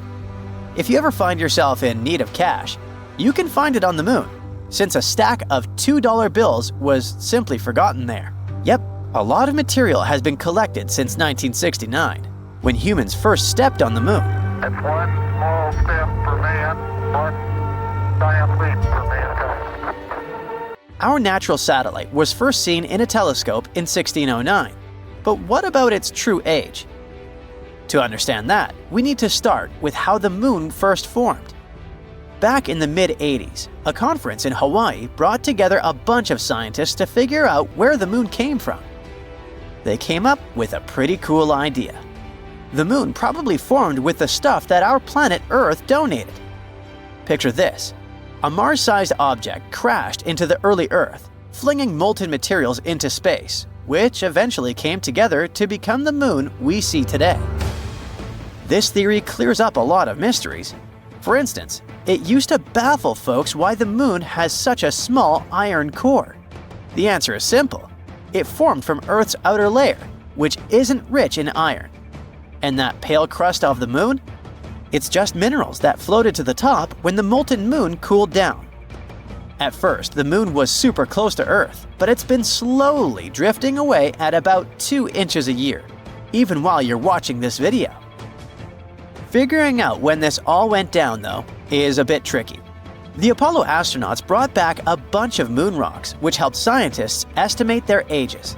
The oldest ones are around 4.35 billion years old, which is about 200 million years after the solar system kicked off. So, here's the thing. There's no exact date for when the moon formed, but there are several interesting theories. One idea is that the age of these rocks could mean the moon is around 4.35 billion years old. But some scientists who look at how planets form think that most of the material in the early solar system came together way before that 200 million year mark. They argue that a big impact that created the moon happening that late seems pretty unlikely, which means the moon could actually be older than 3.5 billion years. Another interesting thought is that the moon might have gone through some serious heating events as it moved away from Earth.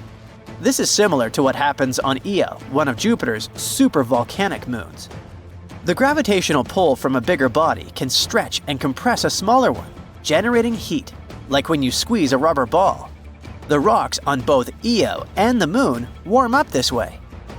Rocks have radioactive elements that act like internal clocks, helping scientists figure out their ages. The catch is, if the moon heats up too much, it resets those clocks and only starts keeping time again once it cools down. So those rocks that are about 4.35 billion years old might not actually mark the moon's birthday. They could just indicate a time of tidal heating. This suggests, once again, that the moon had to have formed even earlier than that.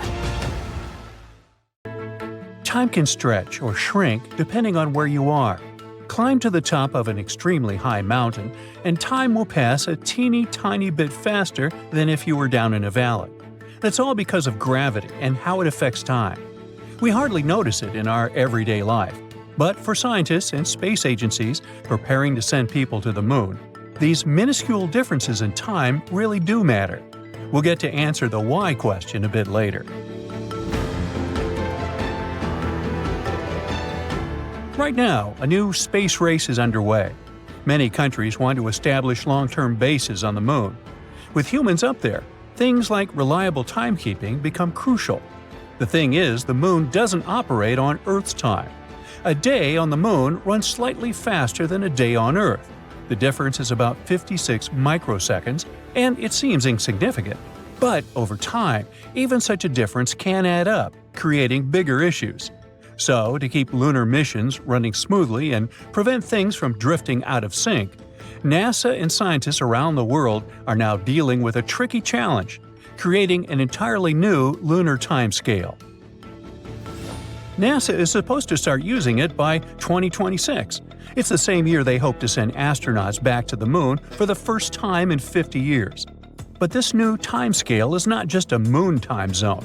It's actually an entire system that will adjust for the moon's faster time and keep everything synchronized with Earth's time systems. Only in this case will missions be able to run smoothly.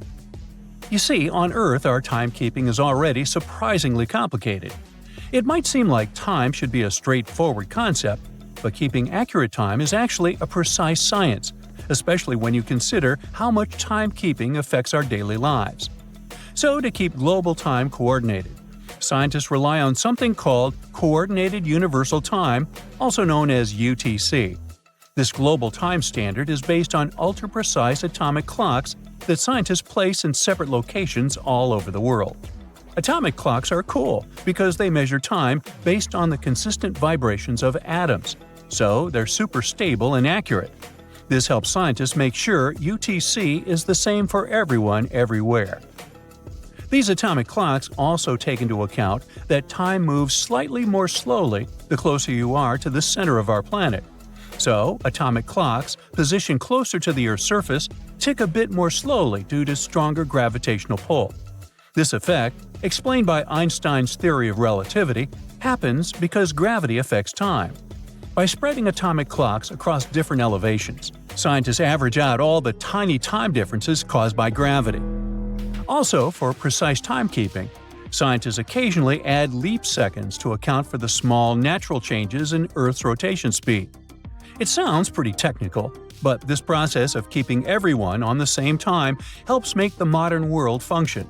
After all, precise timing is crucial for global trading, GPS navigation, and even internet communications.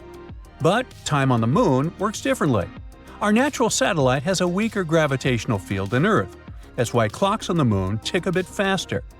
This difference means that lunar clocks are very likely to slowly drift away from Earth clocks if there's no correction. It can lead to big problems when astronauts need to keep in close contact with Earth or navigate around the lunar surface. NASA's solution is something called a lunar time scale. Scientists aren't going to adjust moon clocks to match Earth exactly.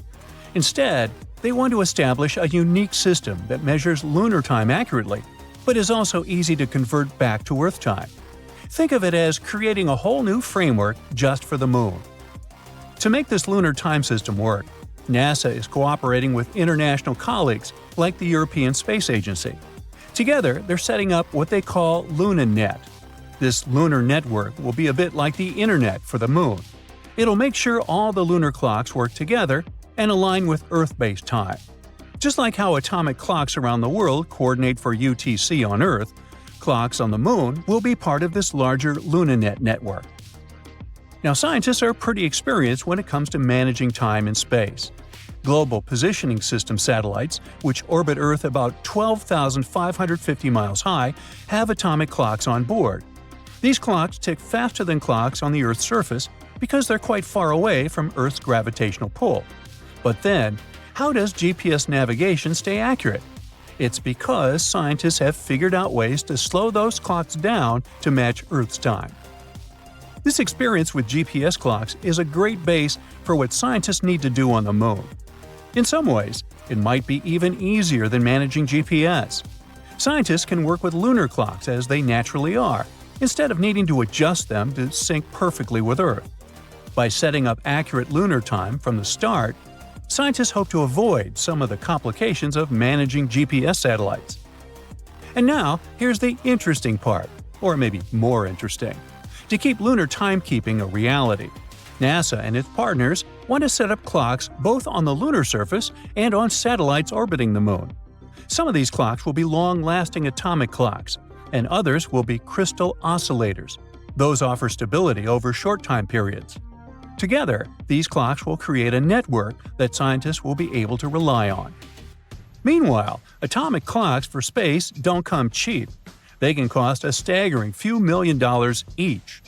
Luckily, crystal oscillators are more affordable, but they don't stay accurate over long periods. Once those clocks are set up, they'll work together as part of LunaNet, which will be NASA's framework for everything related to moon-based time and data networks. LunaNet will act like an internet for lunar operations. Different space agencies will contribute to it, like how internet service providers work for us on Earth. But there's another set of challenges, and it's connected with the Moon's rotation. Firstly, a day on the Moon lasts much longer than a day on our planet because it takes the Moon about 28 Earth days to make a full rotation. Plus, the Moon's equator experiences about 14 days of sunlight, followed by 14 days of darkness, unlike Earth's regular day-night cycle.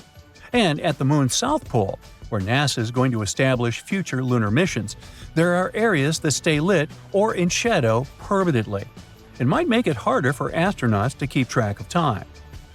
NASA and its partners hope to involve more countries in this project through international organizations like the International Astronomical Union. The idea is to get as many countries as possible on board with the lunar timescale, so that everyone exploring the Moon is on the same page. Now, another really exciting thing about all this is that figuring out lunar time could help other future space missions, like trips to Mars. The experience and knowledge we'll get from setting up a lunar timescale are likely to serve as a blueprint for managing time on even farther planets. That's one of the reasons why scientists are taking this lunar project so seriously. As for astronauts living on the Moon, a consistent, reliable time system will be essential, not just for navigation, but for everything from scientific experiments to day-to-day activities. NASA's Lunar Time Project is truly groundbreaking. It's the first step toward managing time as humans expand farther into space. And if they get it right, it'll mean that future astronauts won't just have Earth time to guide them. They'll also have a Moon time, and even, one day, a Mars time too. Precise timekeeping matters both for the sake of scientifically understanding the passage of time on the Moon and for setting up all the infrastructure necessary to carry out missions. Scientists are also eager to create a timescale from scratch because they can take everything they've learned about timekeeping on Earth and apply it to a new system on the Moon. Well, I'm out of time, so bye! There's something happening inside the Moon, something that nobody expected.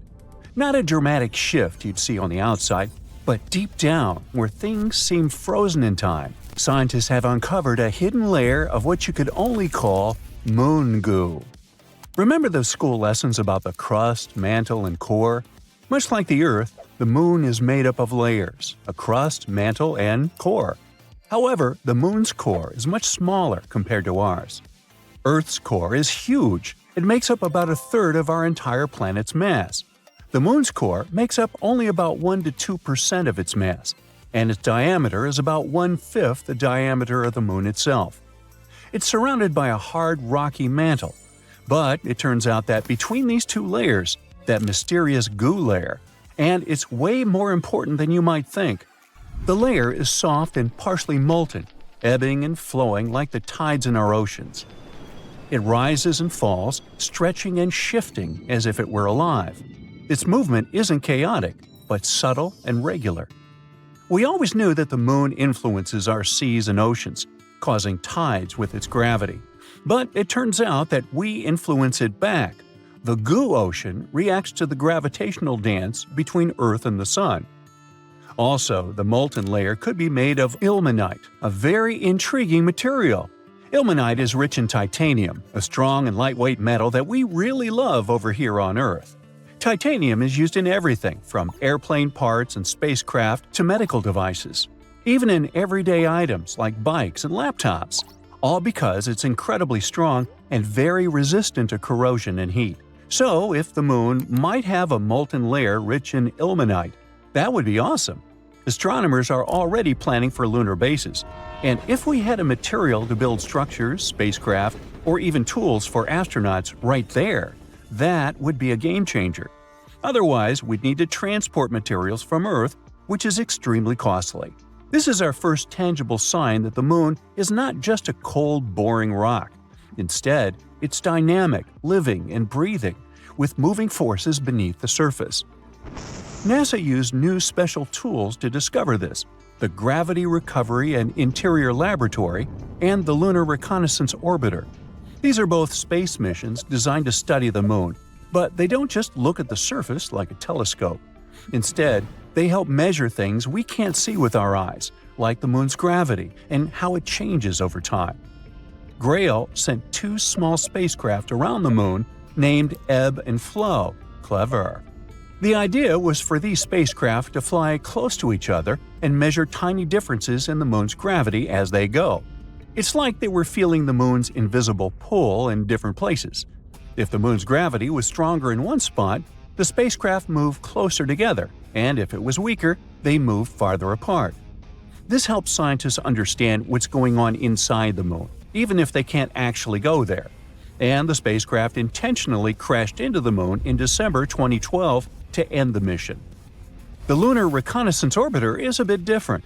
It takes super detailed pictures of the moon and collects other important information about its surface. By combining the information from both GRAIL and LRO, we were able to find this goo layer. But this discovery actually challenges everything we thought we knew about lunar geology. How did this molten layer get there? How long has it existed? And perhaps more fascinating, how it stayed warm for millions of years? That's $1 million questions. The moon's core generates heat just like ours.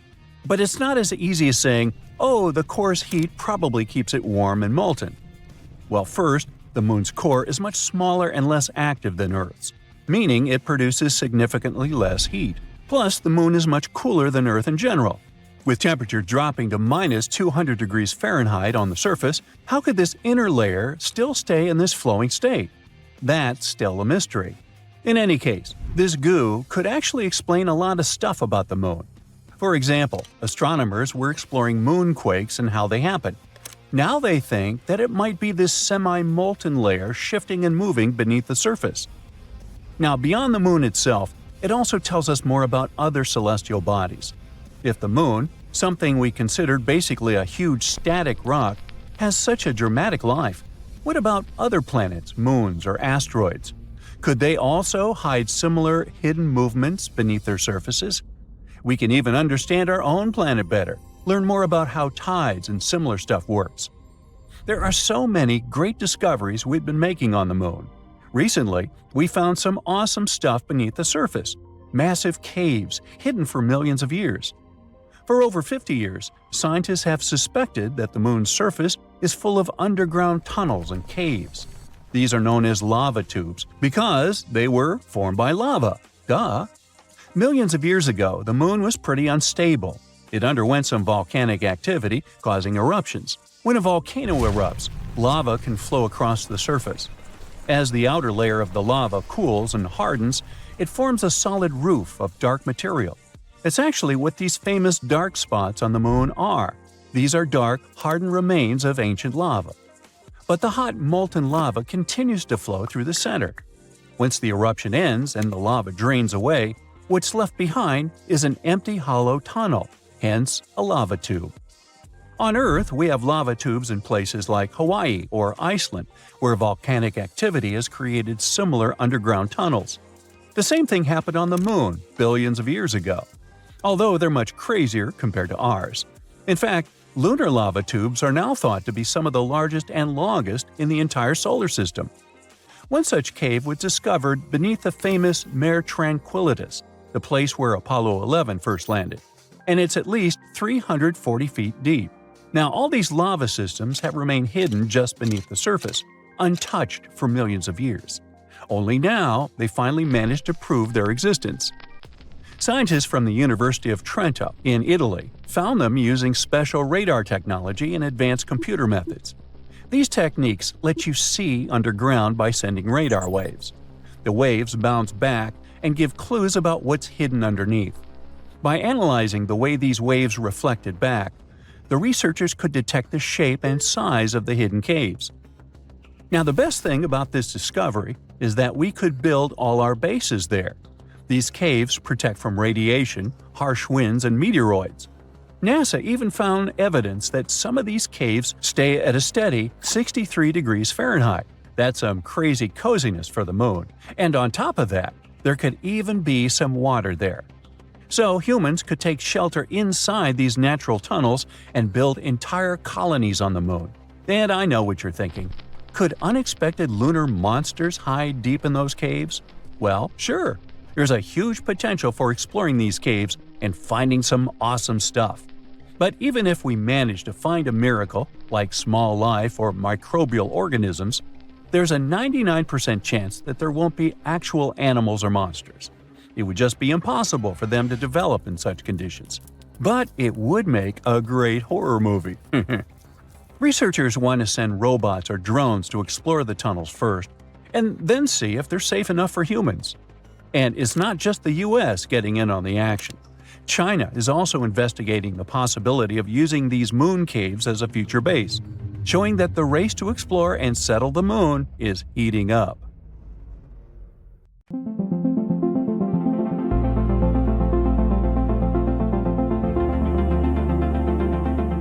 This catapult-like system on the Moon might bring us limitless energy. It's a launch system concept that was recently proposed by the Chinese scientists. It would work like a hammer throw, spinning a launch arm that flings objects. This arm is supposed to be about 165 feet long. It will accelerate until it reaches the Moon's escape velocity, and then whoosh, the capsule is sent into space. This crazy idea will cost around $18 billion. Ooh, pricey. But trust me, it's totally going to be worth it. The system would be powered by solar panels and nuclear energy. It could also recover more than 70% of the energy used after each launch. The Moon has a very weak gravity. There's also barely any atmosphere, so the air doesn't weigh you down. This makes it so much easier to launch stuff there. But why do we even need this? The main purpose is to transport helium-3. It's a really cool isotope of helium, and one of the most insane things about it is that it could become fuel for nuclear fission. This is the same process that happens in stars, including our Sun. If we manage to recreate nuclear fusion here, on Earth, we can make it a clean and basically limitless source of energy for power plants. But helium-3 is super rare on Earth. We can sometimes find it in volcanic rock formations on the ocean floor. That's because it's a product of another rare element called tritium, the element we usually make in nuclear reactors and put in cool stuff like glow-in-the-dark paint. But the catch of tritium is that it takes forever to decay and turn into helium-3. Now, there's a bunch of helium-3 on the Moon, around 1 million tons. Just 20 tons of helium-3 could meet China's yearly electricity needs. In fact, lunar soil has enough helium-3 to power the entire world for over 1,000 years. But why is there so much of helium-3 on the Moon and barely none on our planet? Well, that's because helium-3 comes from the Sun and travels in solar winds. Solar winds are like streams of dangerous particles. They're super radioactive. Our planet's thick atmosphere and magnetic field serve as a shield for us. They almost fully protect us from those particles. But, unfortunately, they also prevent the good stuff like helium-3 from getting here. The Moon's atmospheric shields are super thin though, so it's under a constant shower of solar winds. So, helium-3 accumulated there over billions of years, and now it's just scattered around there. But mining it and bringing back to Earth is no easy feat. It's super expensive. Just think about it. Rockets need tons of fuel to break free from gravity. Every single bolt and screw on the spacecraft must be engineered to survive extreme conditions, like radiation.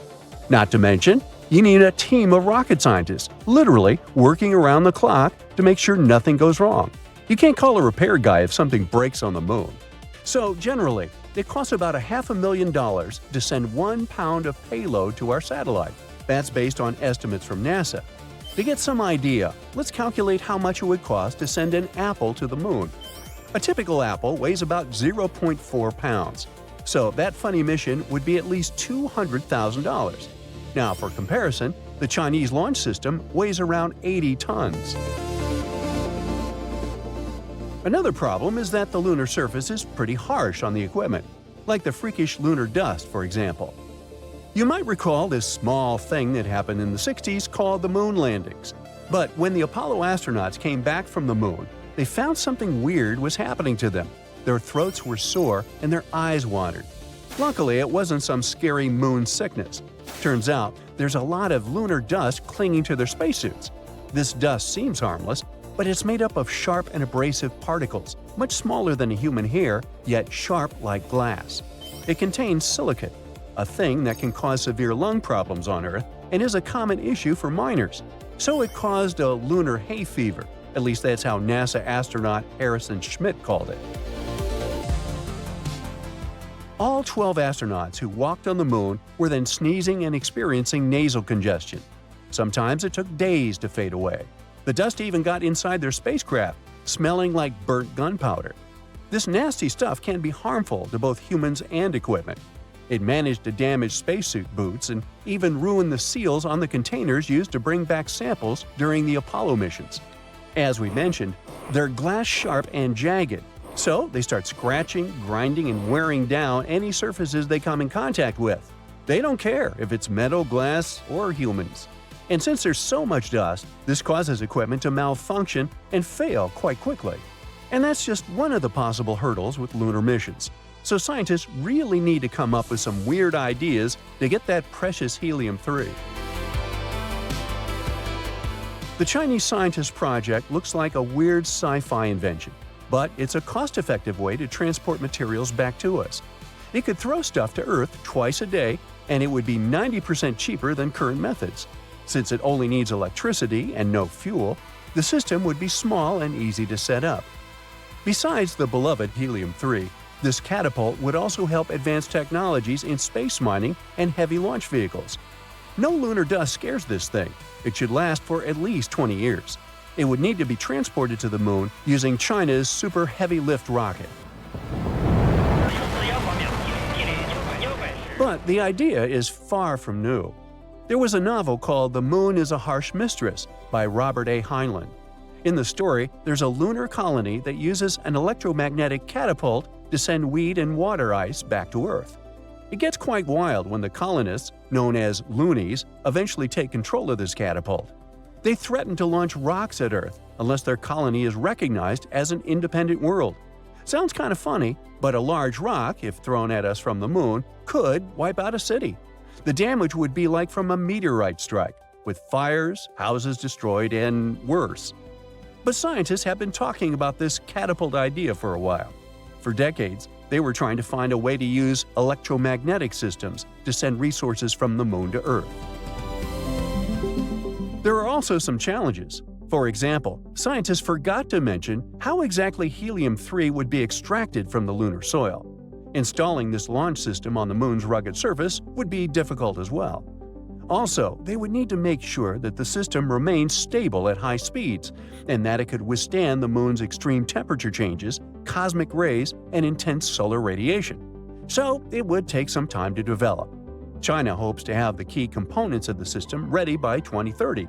The full-scale operations might start by 2045. China has tons of plans for the Moon. For example, they want to build a research station at its South Pole by 2035. But China's not the only one in this space race. Considering that NASA plans to send humans on Mars by that time, oh boy, the 2030s will be a crazy decade for space exploration. There's also an American startup that's part of the lunar economy. The ones that plan to land astronauts on the Moon have people actually living on our satellite in a decade or two. One of the goals of this colony is to boost economic growth and create new jobs. Most of them will likely involve some mining activities. And if there'd be 2 space colonies, well, they'll have to figure something out.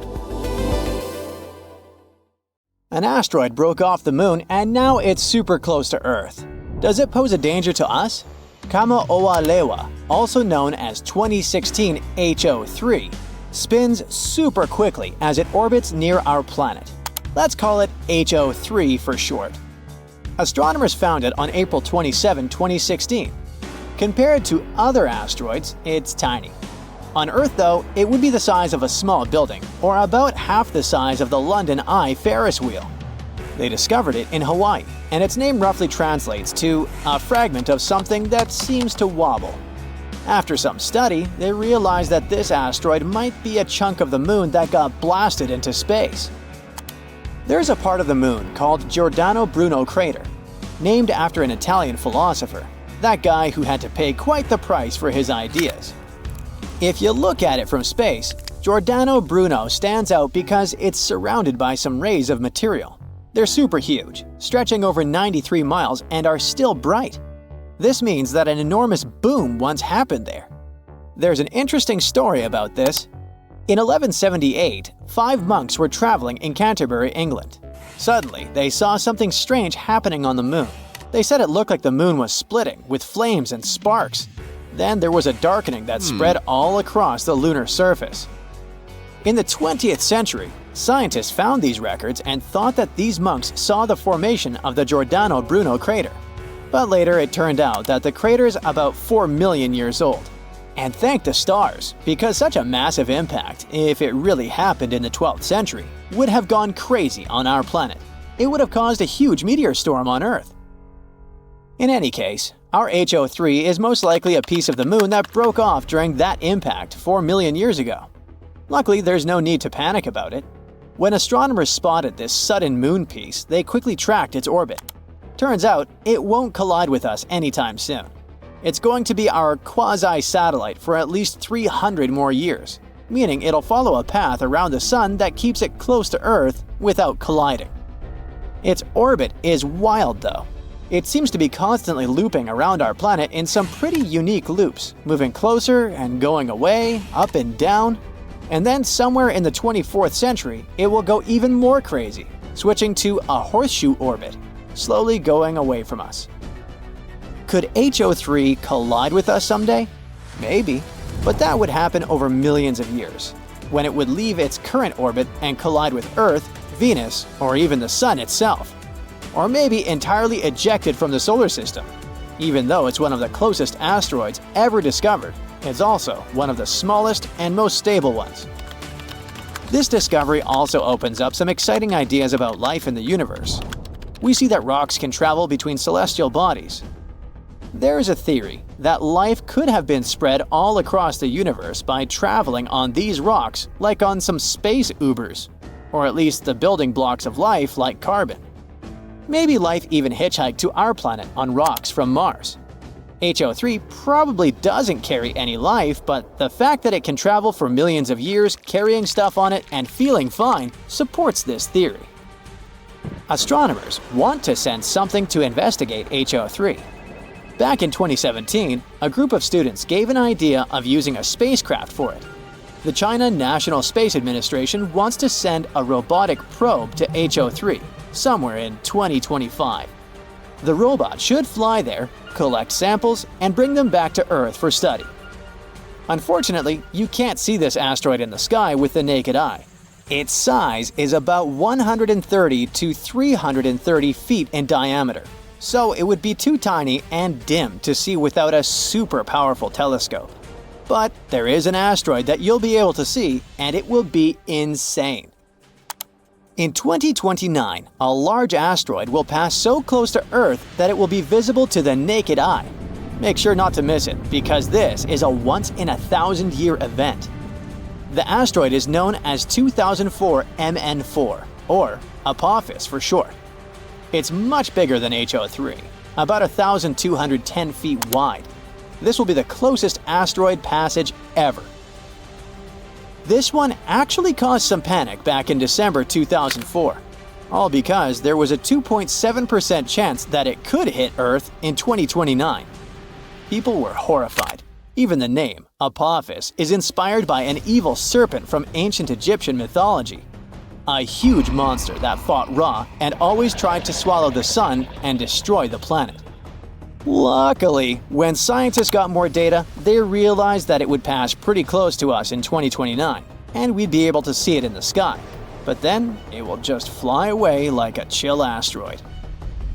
There was another worry though. That during its close pass, Apophis might travel through something called a gravitational keyhole. Basically, that it could travel through a specific narrow region of space which would accidentally alter its orbit. And then it would make an epic comeback in 2036, like the planet from the movie Melancholia. However, after some calculations, scientists ruled out this possibility as well. Apophis will still come quite close to us in 2036, but it will be about as far away as Venus is when it overtakes Earth. And then, Apophis and Earth will just go their own separate ways. On average, an asteroid the size of Apophis is only expected to hit Earth once every 80,000 years. And if it did hit us, it would completely destroy a huge area, causing earthquakes and tsunamis all around the world. But it wouldn't cause an apocalypse or anything like that. You'd only be able to see Apophis from Europe, Africa, and Western Asia. So if you want to see it, you might need to travel. The asteroid will look like a fast-moving star in the night sky, shining bright enough to be seen without any special equipment. It would be easy to spot at night, though city lights might make it harder to see. Now, can you imagine that these are not the only guys hanging nearby? Both HO3 and Apophis are part of the so-called Apollo orbit asteroids. These are the asteroids with orbits going around Earth, an entire group of dangerous fellas. Since they cross Earth's orbit, they have the potential to come close to or even collide with our planet. The first asteroid of this group to be discovered was 1862 Apollo, named after the Greek deity of the sun. It was first discovered in 1932, and the group was named after it. This one was even bigger, almost a mile in size. In fact, it's so huge that it even has its own tiny moon. Apollo crosses orbits of not just Earth, but also Venus and Mars. Fun fact, even though it was the first one of its kind, telescopes accidentally lost it out of view for over 40 years. So scientists went, oh well, let's just keep the count of things we can see. When Apollo was rediscovered in 1973, it wasn't the first asteroid on the list and got a big number in its name. Apollo will fly near us during the next hundreds of years. In 2075, it will be somewhere around Venus, but it should fly by as well. In any case, there's no need to worry, because astronomers are keeping a close track on these guys. If we were in any immediate danger, we'd have known. In order for an asteroid to totally destroy life on our planet, it should be bigger than 6 miles in diameter, like the one that helped to wipe out the dinosaurs 66 million years ago.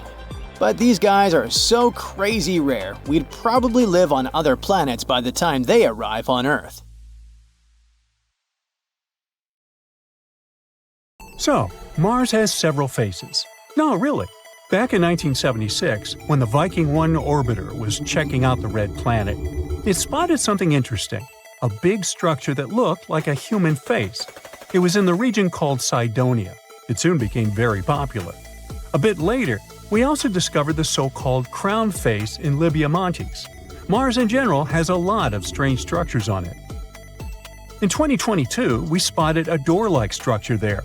NASA's Curiosity rover snapped some pictures of a rocky mound called East Cliffs on Mount Sharp.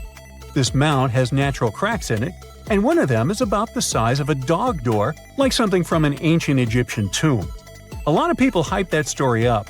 The image was shared widely on social media, making the crack look bigger than it really is. Some people think that it's hinting at extraterrestrial life. But after looking closely, NASA found out that it was just a narrow crack in the rocky terrain. These cracks and gaps are pretty normal in rocky areas, both on Earth and Mars. The crack formed naturally over time, maybe from wind erosion or Marsquakes.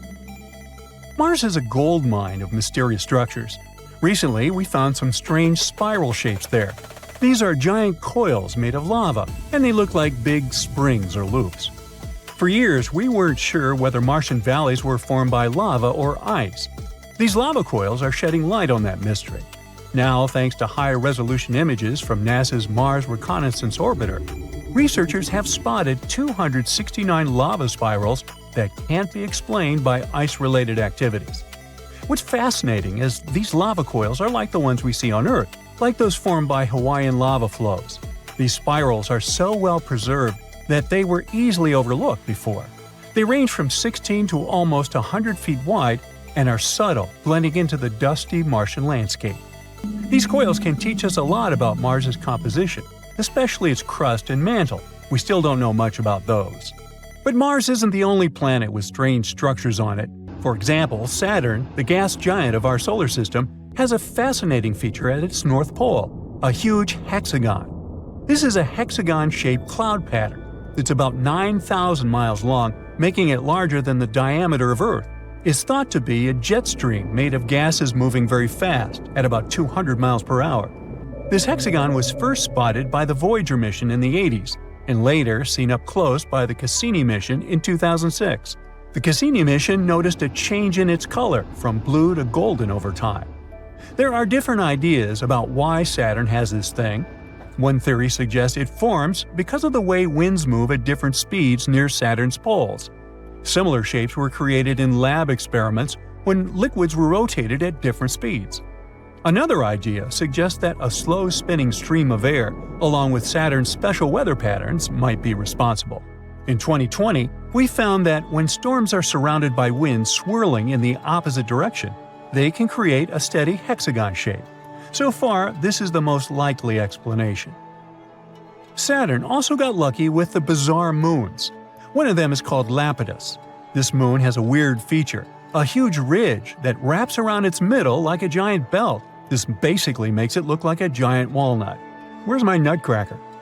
This ridge is incredibly tall by our standards, around 8 up to 12 miles high and stretching 124 miles wide. It covers more than 3/4 of the moon's surface and is considered the third largest mountain range in the entire solar system.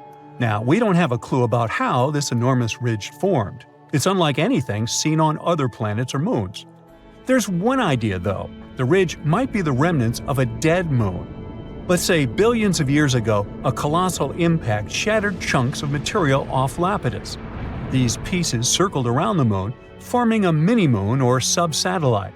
And over time, the gravitational pull of Lapidus tore this mini-moon apart, creating a ring of debris around it. As the debris from this ring fell back onto Lapidus, it built up the massive ridge we see today. They think this process happened quickly, maybe over centuries. Saturn's gravity didn't interfere because, luckily, Lapidus was quite far away from it. If Lapidus was closer to Saturn, its moon might have been pulled away. But we do need more simulations to see if this theory is true. Titan, another one of Saturn's moons, also has some weird stuff going on in its methane seas. Scientists have spotted these strange bright spots called magic islands that seem to pop up and disappear over time. We have no idea what they are. Titan's atmosphere is packed with complex organic molecules that clump together and fall to its surface like snow. These magic islands might be snow clumps that soak up methane and sink very slowly. But there's a problem. In water, molecules stick together, which is why stuff can float on top of it. But methane is different. It likes to grab onto other molecules, so it makes any solid thing sink immediately. Yet, these magic islands don't sink. There's a theory that these islands might be like sponges made of ice with lots of holes. When pieces of this holy ice come loose from the edge of the lake, they can float on Titan's seas for a bit before going down under. There are also other ideas, like bubbles of nitrogen gas or waves caused by wind. We need more research to know for sure. Moons like to be weird. Just look at our own one. In 1971, we found a patch with missing soil on our moon, and it looks like a blue lake. They call this mysterious spot Ina. We first spotted it during the Apollo 15 mission in 1971. Later, the Apollo 17 mission took clearer pictures of it. This spot, shaped like a bluish D letter, is one of the weirdest things on the moon. The color comes from special rocks rich in titanium called basalts. These rocks cover Ina's floor and make it look blue. There are also bluish areas near the edges of the mounds inside Ina. Ina is unique and probably has a long history. It might have had volcanic activity, with mounds that are about 3.5 billion years old. It's similar to the surface age of the volcanic field that surrounds Ina. Now, our moon has its own face, just like those on Mars. There's an area near the moon's south pole that looks like a face, but it's just a bunch of craters and shadows that happen to make an image resembling a face when seen from far away. These craters have been there for billions of years and cover about 16% of the moon's surface. Some of these craters might even have water and ice inside of them. You might be wondering why there are so many faces in our solar system. Well, that's because our brains are wired to recognize faces, even when there aren't any. It's a phenomenon called pareidolia. Our brains try to make sense of shapes, so when we see something that looks a bit like a human, our brain turns it into one because it's familiar. Like when you see a shadow figure on a chair with clothes, or even on Mercury. Some people see shapes like Mickey Mouse. So don't worry, it's not extraterrestrial life. It's our brains that play tricks on us, making us see familiar shapes like faces even where they don't really exist. The moon is rusting, and chances are it's happening because of Earth. You'd say that since they're more than 230,000 miles apart, they can hardly directly influence each other in such a way, but they do actually have a special connection. The moon affects our home planet as well, and you can see it while observing ocean tides. As Earth rotates, the moon's gravitational force pulls the water on the nearest side of Earth. It creates a bulge. At the same time, another bulge forms on the opposite side because our planet rotates and it causes a centrifugal force. And then, the planet continues to rotate underneath these bulges, which is why we have 2 low and 2 high tides every day. Plus, the moon wobbles every now and then, tilts more or less, and causes changes in ocean tides. And in return, Earth's atmosphere is making our satellite rusty. Rust is that reddish substance you see on old gates or nails. Oh, and you know Vermilion Cliffs and the Grand Canyon? They also have that specific red color, thanks to rusty iron in the rocks. It forms when iron reacts with oxygen and water. Rust is common even on Mars. The planet's trademark color comes from the rust that's been there for a very long time. That's how the red planet got its nickname in the first place. Normally, you wouldn't say the moon is a place that would rust that easily since it's dry and doesn't really have an atmosphere. But a spacecraft studied the moon back in 2008 and detected spectra, wavelengths of light, that were reflecting off different surfaces of the moon. That's why it could analyze the lunar surface better. The data it brought showed that the lunar poles had different compositions than the rest of the moon. They had rocks that contained a lot of hematite. That's a specific type of iron oxide, or simply rust. No one expected that because there shouldn't be so much rust on the moon, considering the conditions there. But we know that there's some water up there on the surface of our satellite. That's why a few new theories popped out about different materials the moon could be hiding. It's possible that they formed because water had reacted with the rocks. For iron to get this rusty hue, it needs something we call an oxidizer. That's a molecule that removes electrons from materials like iron, such as oxygen. But the solar wind keeps hitting the moon all the time, and it brings hydrogen with it. And hydrogen has the opposite effect. It gives electrons to other molecules. Earth has its shield from the solar wind. It's our magnetic field. But the moon doesn't have such protection, and because of that, rust shouldn't be able to form on its surface. But this process still happens, and it could be Earth's fault. The moon itself doesn't have an atmosphere that could provide enough oxygen for iron to rust. But apparently, our planet is generous enough to donate some of its own atmosphere. The oxygen from our atmosphere travels all the way to the moon, following something called magnetotail. That's a long extension of Earth's magnetic field, which can reach the near side of the moon. That's exactly where most of the hematite was found. And during a full moon, the magnetotail blocks 99% of the solar wind, which would normally influence the moon more. It's like there's a temporary curtain over its surface, which gives enough time for rust to form. But there's still one important thing necessary for the appearance of rust: water. It's not like you can find water that easily if you decide to take a walk across the moon. Most of it is frozen and hidden in areas that always remain in cold shadows. Those spots are far away from where most of the hematite was discovered, so it's hard to tell how the water got there. But there's an interesting idea. All those dust particles that hit the moon might be freeing free molecules of water that are locked in the surface layer of the satellite. This is how water ends up mixed with iron. We don't know exactly what these dust particles consist of. They might be carrying some water too. As they hit the lunar surface, this might create heat, which boosts the oxidation process, and more rust forms. So, our planet does certain things that change the moon, but humans do the same. A probe that landed on the lunar surface back in 1959 was the first human-made object that touched the moon. That's also when we started altering the moon in unpredictable ways. Scientists call this the lunar anthroposine. It's like an analogy with Earth's anthropocene, a period when human activity made an impact on the planet. It's not like we can choose a certain starting point when such an activity began. But we now know that things we have done over the history of our existence have really changed the environment of our home planet. We don't have any people living on the moon yet, but we've already left some traces there. After humans first came to the moon, we've had many missions there. We left some landers and flags, moved lunar soil, brought golf balls, scientific equipment, and even some human waste.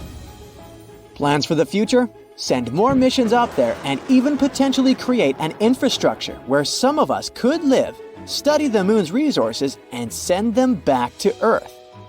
That's why it's important to talk about the lunar Anthropocene to remind ourselves we have to be responsible and take care of our heritage. Many people are confused about why we sometimes see the moon during the day. Some even believe it's something new that didn't happen before, especially after they started sharing a low-res picture of what looks like a full moon in the middle of the day. Some have pretty unusual ideas that the sun isn't the same color as it was before either. Allegedly, it used to be more yellow. The sun hasn't changed its color. It's still blue-green. But it's possible that we saw it as more yellow when we were younger because before, pollution wasn't as bad. And when it comes to the moon, we can see it both at night and during the day. It's brighter at night because there's no light coming from the sun. But it's not like it goes anywhere during the day. It's still there, but we just don't see it during the new moon phase. That lasts a couple of days, and during that period, the moon comes pretty close to the sun. The scattered light coming from the sun makes our satellite less visible to us. Speaking of the moon phases, they're easy to recognize when you know what to pay attention to. First, there's the black moon, which can mean a couple of things. One definition says that it occurs when we have 2 new moons in a month. Another one claims that the black moon happens when there's no new moon in a month, and that only happens in February.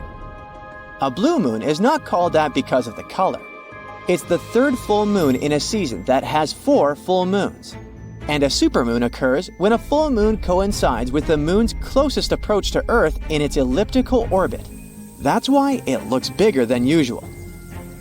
Sometimes you can look up to the night sky and see an eerily red sphere up there.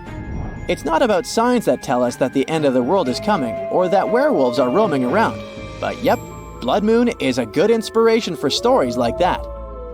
In reality, it's just an astronomical event when our planet casts a reddish shadow on the moon. And that happens when Earth comes between the moon and the sun, which is called a total lunar eclipse.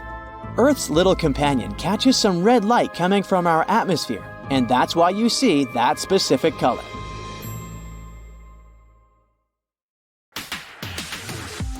Soon we might start constructing loads of stuff on the moon.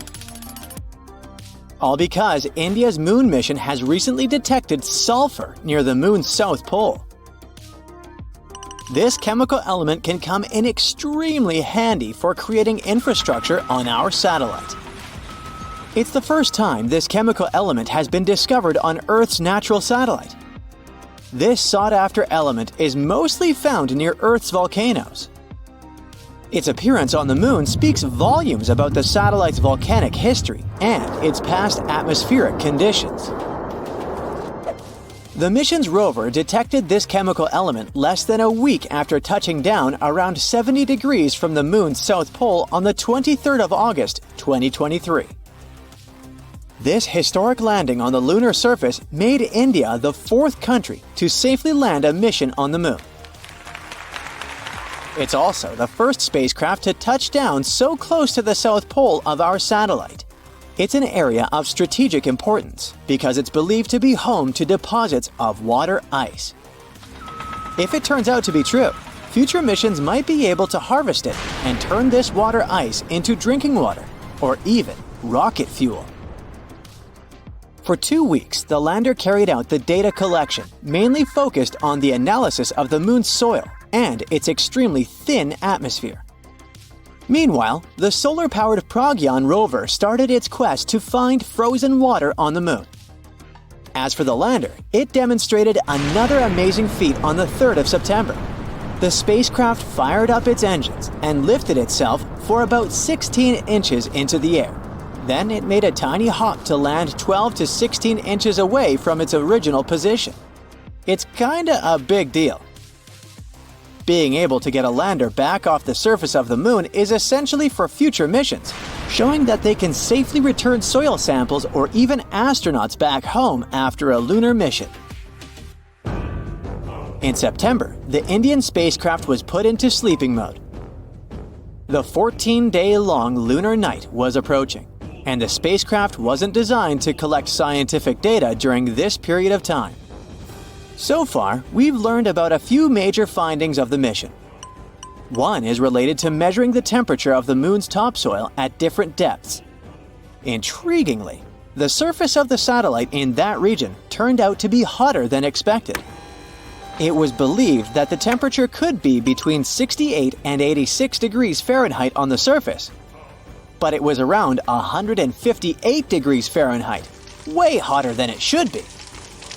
The other discovery indicates the presence of several chemical elements, including oxygen. Besides, the data received from the spacecraft confirms the presence of aluminum, calcium, iron, titanium, silicon, and other chemical elements on the lunar surface close to the South Pole.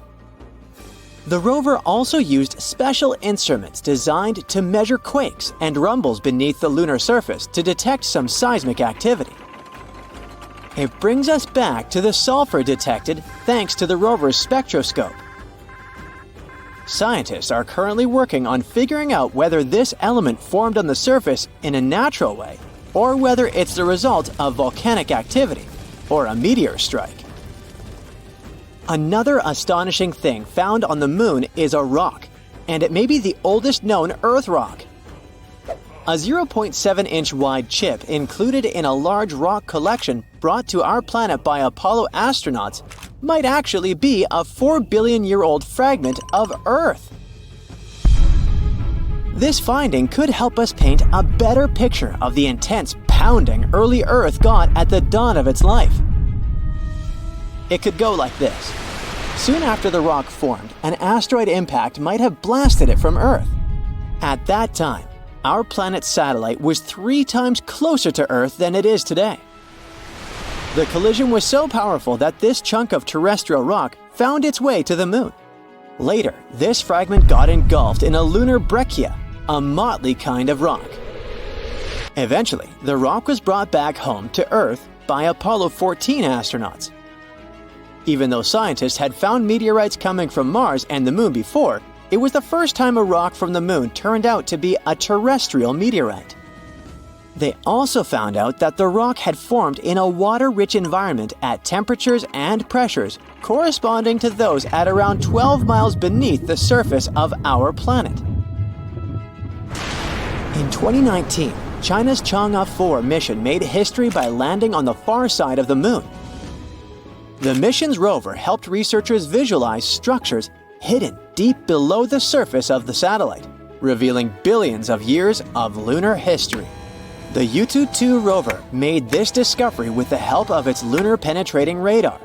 It imaged deep into the moon's surface and listened to echoes of sound bouncing back off structures hidden from view under the surface of the moon. It turned out those structures were resting at depths of almost 1,000 feet. The research suggests that the first 130 feet under the surface are made up of layers of dust, soil, and rocks. The instruments also discovered a concealed crater that must have formed after a large object slammed into the moon's surface.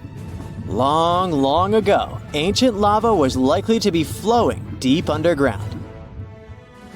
Researchers believe that the broken rocks around the formation might be debris produced by the impact. They also found that the volcanic rock layers were thinner the closer they were to the surface. Such a thickness variation of lava flows might mean a decrease in the number and magnitude of eruptions over time. So, lunar volcanic activity gradually dwindled since the moon's formation around 4.5 billion years ago. On the far side of the moon, there is one of the largest and oldest impact craters in our solar system, the South Pole Aitken Basin. Unfortunately, from Earth, you can only see its outer rim, which looks like a huge chain of mountains. It's a ginormous 8-mile deep dent, stretching for more than 1,500 miles in diameter and covering 1/4 of the moon's surface. Astronomers are sure that this crater appeared when an asteroid collided with the Moon around 4 billion years ago. And now, look at this gigantic chunk of metal the size of 4 states of Connecticut. As for its weight in pounds, it's enough to say that the number contains 18 zeros. This mysterious mass is hidden about 180 miles under the Moon's surface, somewhere in the middle of the South Pole Aitken Basin. It was discovered when GRAIL, which stands for NASA's Gravity Recovery and Interior Laboratory Mission, gathered data about our natural satellite. When examining this information, scientists noticed that in one place on the Moon's surface, there was a weird change in gravity. After researching this phenomenon, they concluded that something mysterious was weighing down the basin floor there. So far, researchers haven't figured out the origin of the bizarre lump, but there are several theories. One of them claims that the finding is a chunk of dense oxide, which appeared when the Moon was just taking its shape. At that time, the satellite was still covered with ancient oceans of magma, and the lump could be formed at the final stages of its cooling. However, most scientists support another theory, according to which the puzzling mass is part of the giant asteroid that once created the South Pole Aitken Basin. Since the thing is metallic, it's probably the iron-nickel core of the asteroid. There might be a labyrinth of lava tubes on the Moon. Not so long ago, astronomers received the results of underground topography and discovered a massive cave under the surface of Earth's satellite. It could be the result of the lunar volcanic activity that happened more than 3 billion years ago. Streams of lava hardened, creating a thick, hard crust on the outside. But inside, it kept flowing, melting the rock and creating tunnels and caves. Numerous small pits in the Moon's surface discovered by NASA seem to be the openings to such lava tubes. If this theory is confirmed, the underground tunnels might serve not only as a convenient location for human-crewed space missions, but also as much-needed water sources for astronauts. August 23, 2023. A day when India's Chandraayan-3 spacecraft made history by becoming the first to touch down on the lunar South Pole, a place we can't normally see from Earth. What makes this lunar hideaway so fascinating to scientists? Well, it turns out it's hiding something precious: lunar ice. This place is believed to be more abundant with this ice than what we found up north. And it's not hard to see why scientists are so buzzed up about it. It's a frozen water source, and it could become our key to building a permanent lunar home, or even fueling missions all the way to Mars. Scientists knew about this ice for over 2 decades, since the NASA spacecraft accidentally stumbled upon it during one of the missions.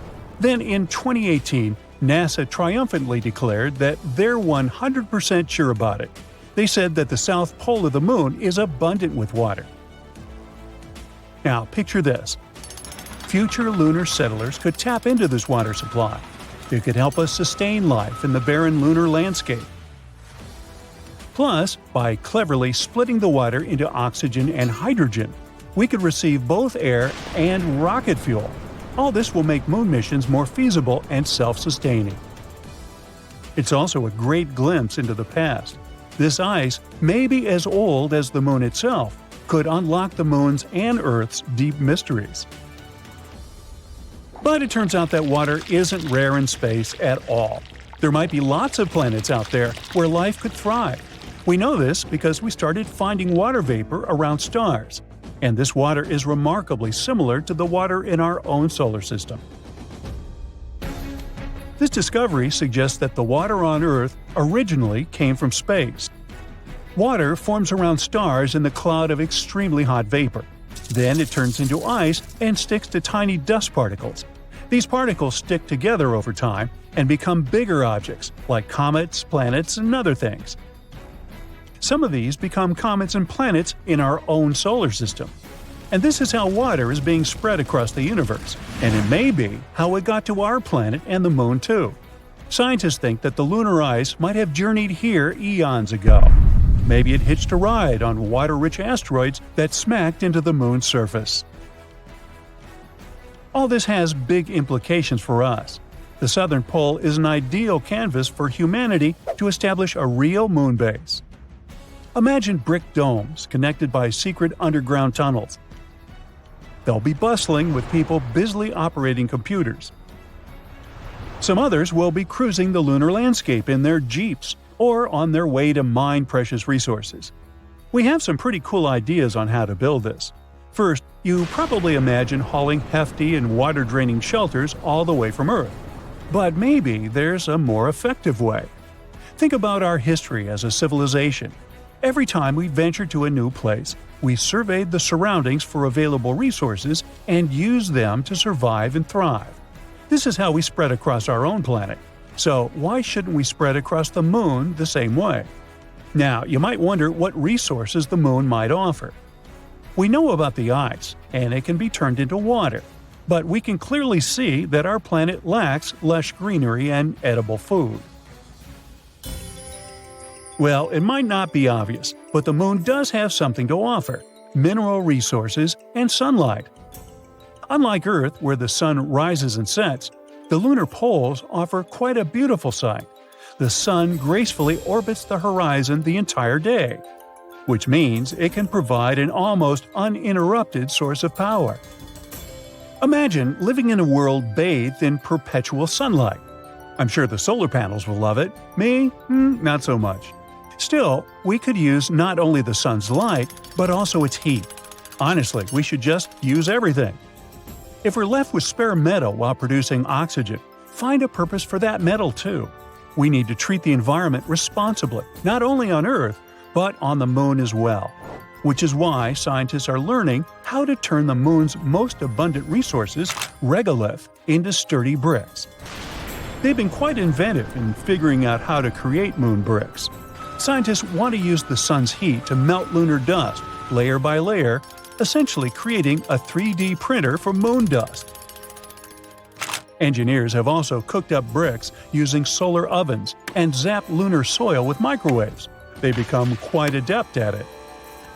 So yeah, perhaps we're going to establish a little brick factory on the moon and build regolith houses.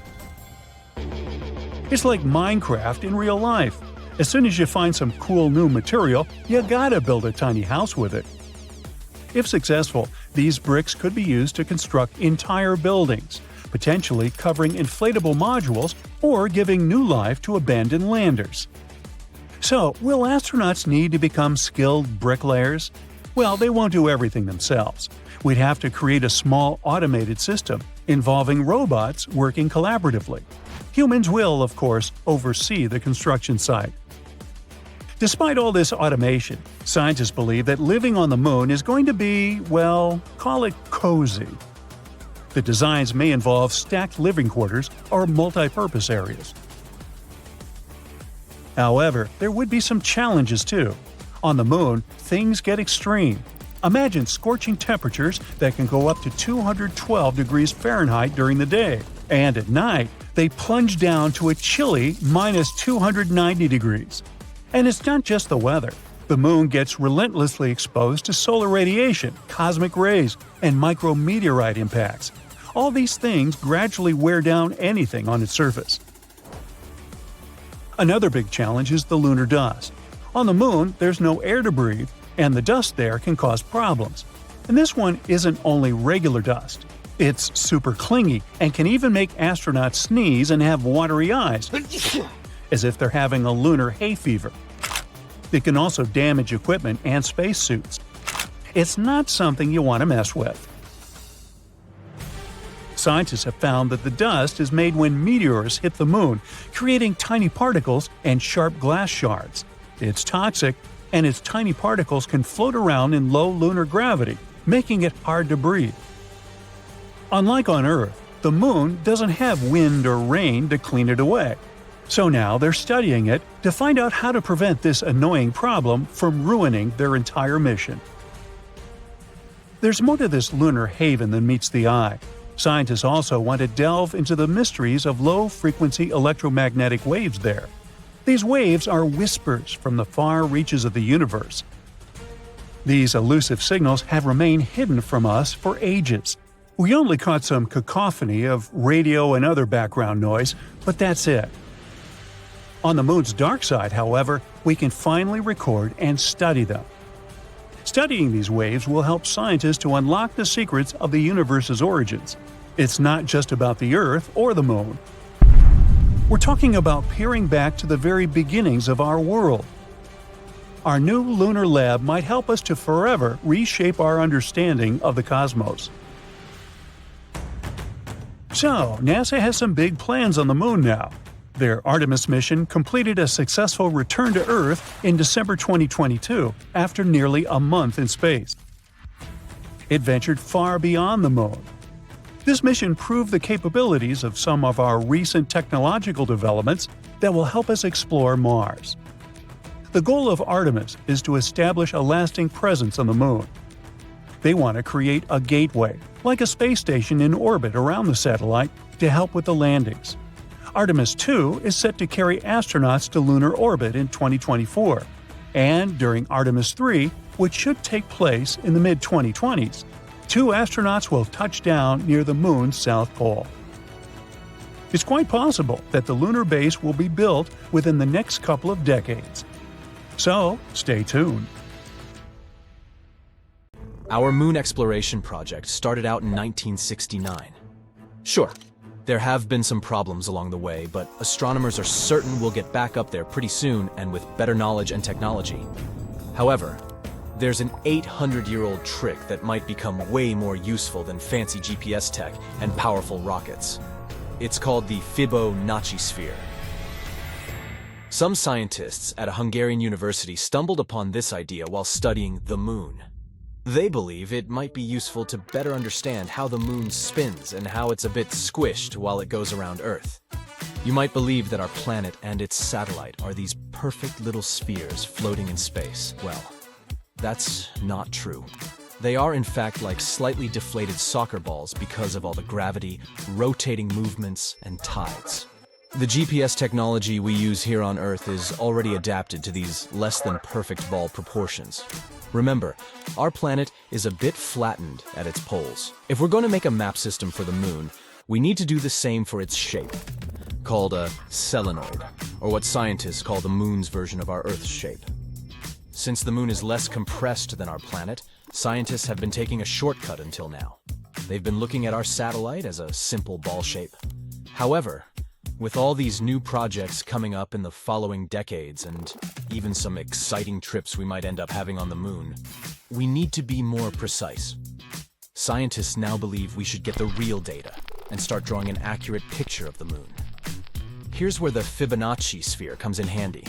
It's a clever solution that's been used by mathematicians to spread points out evenly on a ball. Scientists recently used it to map around 100,000 spots on the Moon using data previously collected by NASA. And what they found was crucial for our understanding of the Moon's shape. For instance, we now know that our satellite's poles are about 0.3 miles closer to the center compared to the Moon's equator. Sure, it might seem like a tiny detail, but if we adjust our GPS software accordingly before we land on the Moon again, it might save us from getting lost up there. This level of math hasn't been done since the 60s for the Moon, but we already know it works wonders here at home, so it only makes scientists better prepared for future missions.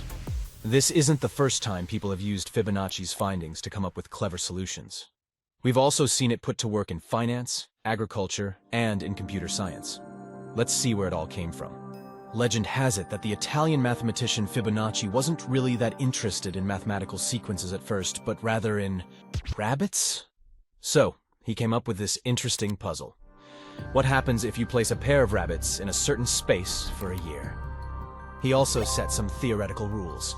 For starters, all those bunnies come in boy-girl pairs, and they can start reproducing after just a month. Each month, each bunny pair adds one more pair of bunny offspring. The last rule was that all bunnies would be invincible for the year. Doing the math, he got this series of numbers. 1, 1, 2, 3, 5, 8, and so on. If you look at this series again, you'll notice that every number is the sum of the two before it. The first two, that's your starting bunny pair. Next, you'll see the number 2, which is the first pair and their first offspring pair. Word caught on about this interesting sequence, and math lovers began studying it more closely. They started seeing this pattern very often in nature, like in how leaves grow on a plant or how seeds arrange on sunflowers. There's even a little experiment you can do to check it out. Start by grabbing some paper and a pen. Try drawing the Fibonacci spiral. Start with a tiny circle, then go bigger and bigger using those Fibonacci numbers. The first circle should just be a tiny dot on the paper, or the equivalent of 0. Next circle, 1 unit. Another circle, still 1 unit. Keep it going and you'll see that the circles form this spiral pattern. Even as it continues to grow, it keeps its shape. You might have also stumbled upon the Fibonacci spiral as a symbol of hypnosis. In all fairness, there's little evidence you can confuse someone by making them stare into a spiral for a while. But its effects on our focus and our optic nerves can't be ignored. After you've stared at a spinning spiral, you might see how objects get smaller or bigger depending on the direction of the swirl. It's easy to understand why some experience this sensation as hypnotizing. This interesting series of numbers appears in our day-to-day lives, even if we don't notice it. It can also be used in more practical instances, like converting miles to kilometers. Let's look at the series 1, 2, 3, 5, 8, 13. Pick any two numbers side by side. Say 13 and 21. Do the calculations and you'll notice that 13 miles is about 21 kilometers. Same with 34 and 55. Music and math might not seem like they're connected. But if you had asked the great Mozart, he probably wouldn't have agreed. It seems he was very passionate about numbers from early on in his career. He loved finding cool number patterns in music, like some sort of hidden messages. His own sister even remembered him doodling math all the time, even on the sides of his music sheets. Some scholars believe he might have even played around with the Fibonacci numbers. If that's really the case, then he might have used the ration to balance out parts of his tunes. What about other types of art? Well, it's also said that Leonardo da Vinci used the golden ratio in his masterpieces, like the Vitruvian Man and the Mona Lisa. Also, when it comes to great pieces of architecture, the Parthenon might have used this pattern too. Anytime you see buildings with columns spaced just right, you can be certain that's where the builders drew inspiration from. The Great Pyramid of Giza is another great example. There's no official record to prove it, but the pyramid's shape is so close to the golden ratio that it's kind of obvious.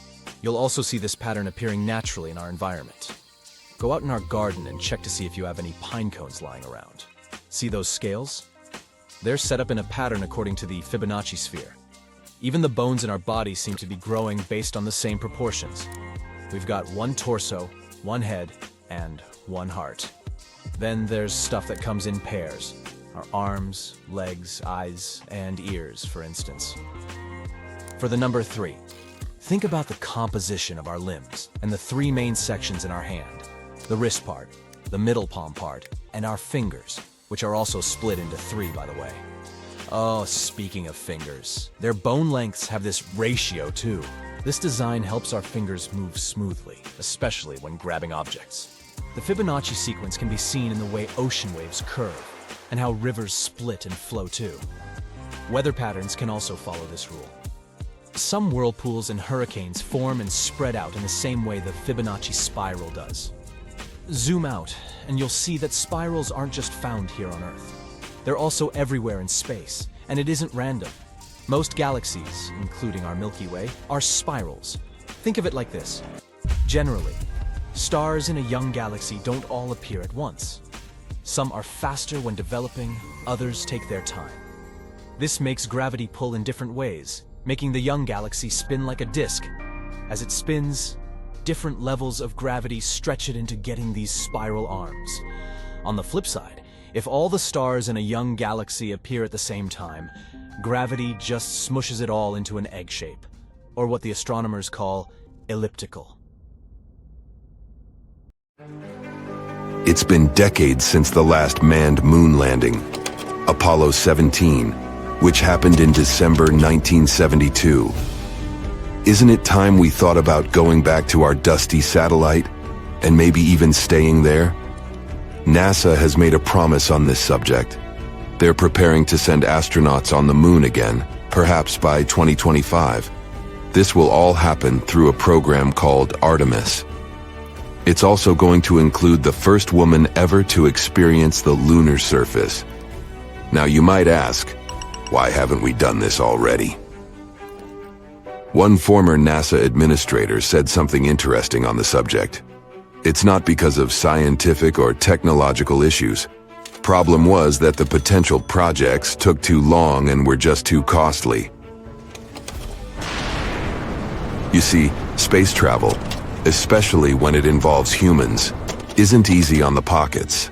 It's true that, in recent years, NASA had budgets of billions of dollars. Sure sounds like enough money, right? Well, not when you check out their to-do list. That's because they have to consider everything.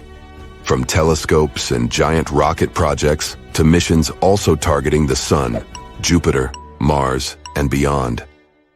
When you look at it this way, NASA needs to be very good at budgeting to achieve all those goals. It's not just because of finances, though. The moon itself is quite problematic. It poses real dangers that cannot be taken lightly. For starters, its surface is filled with craters and boulders that aren't easy to land on. Then, there is the moon dust, or regolith, if you'd like to call it by its scientific name. It was created over many years by meteorite impacts. It's extremely harsh and sticks to everything. It can potentially damage spacesuits, vehicles, and systems quite quickly. Also, dealing with the lunar habitat isn't a walk in the park either. The moon has no protective atmosphere. What this means is that for 14 days at a time, the lunar surface is faced with harsh rays from the sun. That period is followed by another 2 weeks of total darkness. All these changes create extreme temperatures, which us humans are not really accustomed to. There are solutions, don't worry.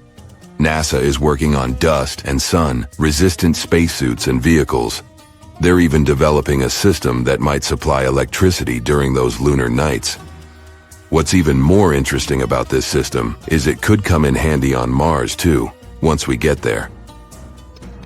NASA also needs to draw in really smart people for its projects. Think about it. The average age of the people working for the mission control for Apollo 13 was just 26 years old. And these people had already been part of numerous missions by that time, which means they'd had considerable experience from a very young age. But here's where other individuals can help too. In recent years, it wasn't just NASA who's been working tirelessly to revolutionize space travel. There are many successful people out there with enough resources to join in on these efforts. Some are developing new types of rockets that can land on the moon too. In total, NASA landed 12 people on our satellite. It's definitely one of the most awesome moments in its history, if not the best. And those astronauts did amazing things up there. They brought back rocks, took snapshots, did science experiments, and even left flags behind. These were all important moments of the Apollo missions. But they weren't meant to create a safe place for humans on the moon. Scientists have had this idea of a lunar space station for a long time now. It's only logical. After all, it's just a 3-day trip from Earth. It means we can, technically, afford to make little mistakes here and there, without messing up the whole project. Plus, we'd learn so much before venturing even further into space. A moon base could provide fuel for deep space missions. We could also build telescopes up there and launch them way easier in space. It could also help us in another important project. Figure out how to make Mars habitable too. Not to mention, a lunar space station would help us learn more about the moon's origin. Who knows, it could even bring in some money because of all that fun, exciting lunar tourism. Either way, the Apollo moon program took a lot of work. For starters, let's look at the sheer number of people involved. Around 400,000, from every corner of the states. Not everything was picture perfect, tough. There were two main unfortunate events. Firstly, a fire mishap at the launch pad of Apollo 1. Secondly, an oxygen tank decided to throw a tantrum on Apollo 13, causing severe issues mid-mission. An important part of the project was Saturn V. It is to this day the most powerful rocket flown successfully, being 36 stories high. Still finding it hard to picture? This rocket stood twice as tall as Niagara Falls. Thanks to Saturn V, NASA successfully completed 13 missions. This included chauffeuring 24 astronauts towards the moon, with half of them even having a little walk on its surface. The existing rockets and space shuttles can't go beyond low Earth orbit. In simpler terms, they can't reach the moon with all the gadgets astronauts need to thrive. Current space vehicles are just not capable of carrying that load, at least not since the Apollo missions happened. Regardless, we did make a lot of progress on Earth and are ready to send astronauts to our satellite pretty soon. Here's where the Artemis project comes in. It's a program overseen by NASA. And to make sure it all goes well, NASA previously launched Orion, a spacecraft with no crew on board to orbit the moon and return to Earth. Think of it as an automated test drive. Before we actually send people out there again, we need to make sure all the devices work properly. One day, Orion will be the vehicle that will take astronauts to the moon again. It features a launch abort system to keep astronauts safe in case something bad happens during launch. It also has a service module, which is the powerhouse that fuels and propels Orion and keeps astronauts alive with water, oxygen, power, and temperature control. All these future projects make one wonder, what will life on the moon be like anyway? We can only use our imagination for now. Some say we'll be living in homes straight out of a fairy tale, something like a cozy hobbit hole. Living underground on the moon might be a must. That's due to the scorching temperatures and the lack of oxygen.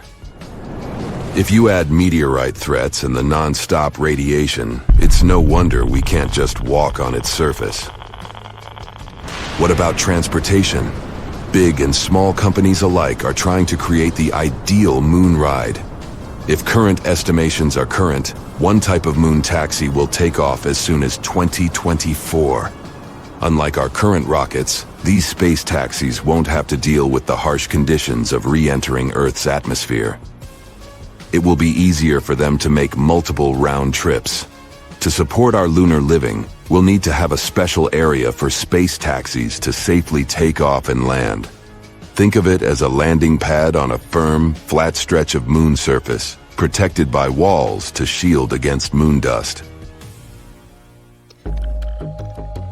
Moving around on the moon's surface will be made easier too. The next generation vehicles we're talking about will have their own controlled environment, which means you won't need a spacesuit while inside. Should feel like stepping out of your space ride for a bit. Then of course, you'll need to put on your spacesuit. All right. So we've got our homes and our rides sorted. But what about fuel? That's where the moon throws us a lifeline. The moon's lighter gravity means we don't need as much power to escape its pull. Plus, the moon has ice, and that's super handy. We might be able to convert this ice into rocket fuel. We'll need dedicated space gadgets to help gather this ice. One such tool is called Trident. It's like a drill, perfect for digging into the icy moon surface. Additional robotic helpers would then turn this ice into fuel and deliver it to a space gas station. If this works, rockets on their way to Mars could stop by for a quick fuel top-up before continuing their journey. That's it for today. So hey, if you pacified your curiosity, then give the video a like and share it with your friends. Or if you want more, just click on these videos and stay on the bright side.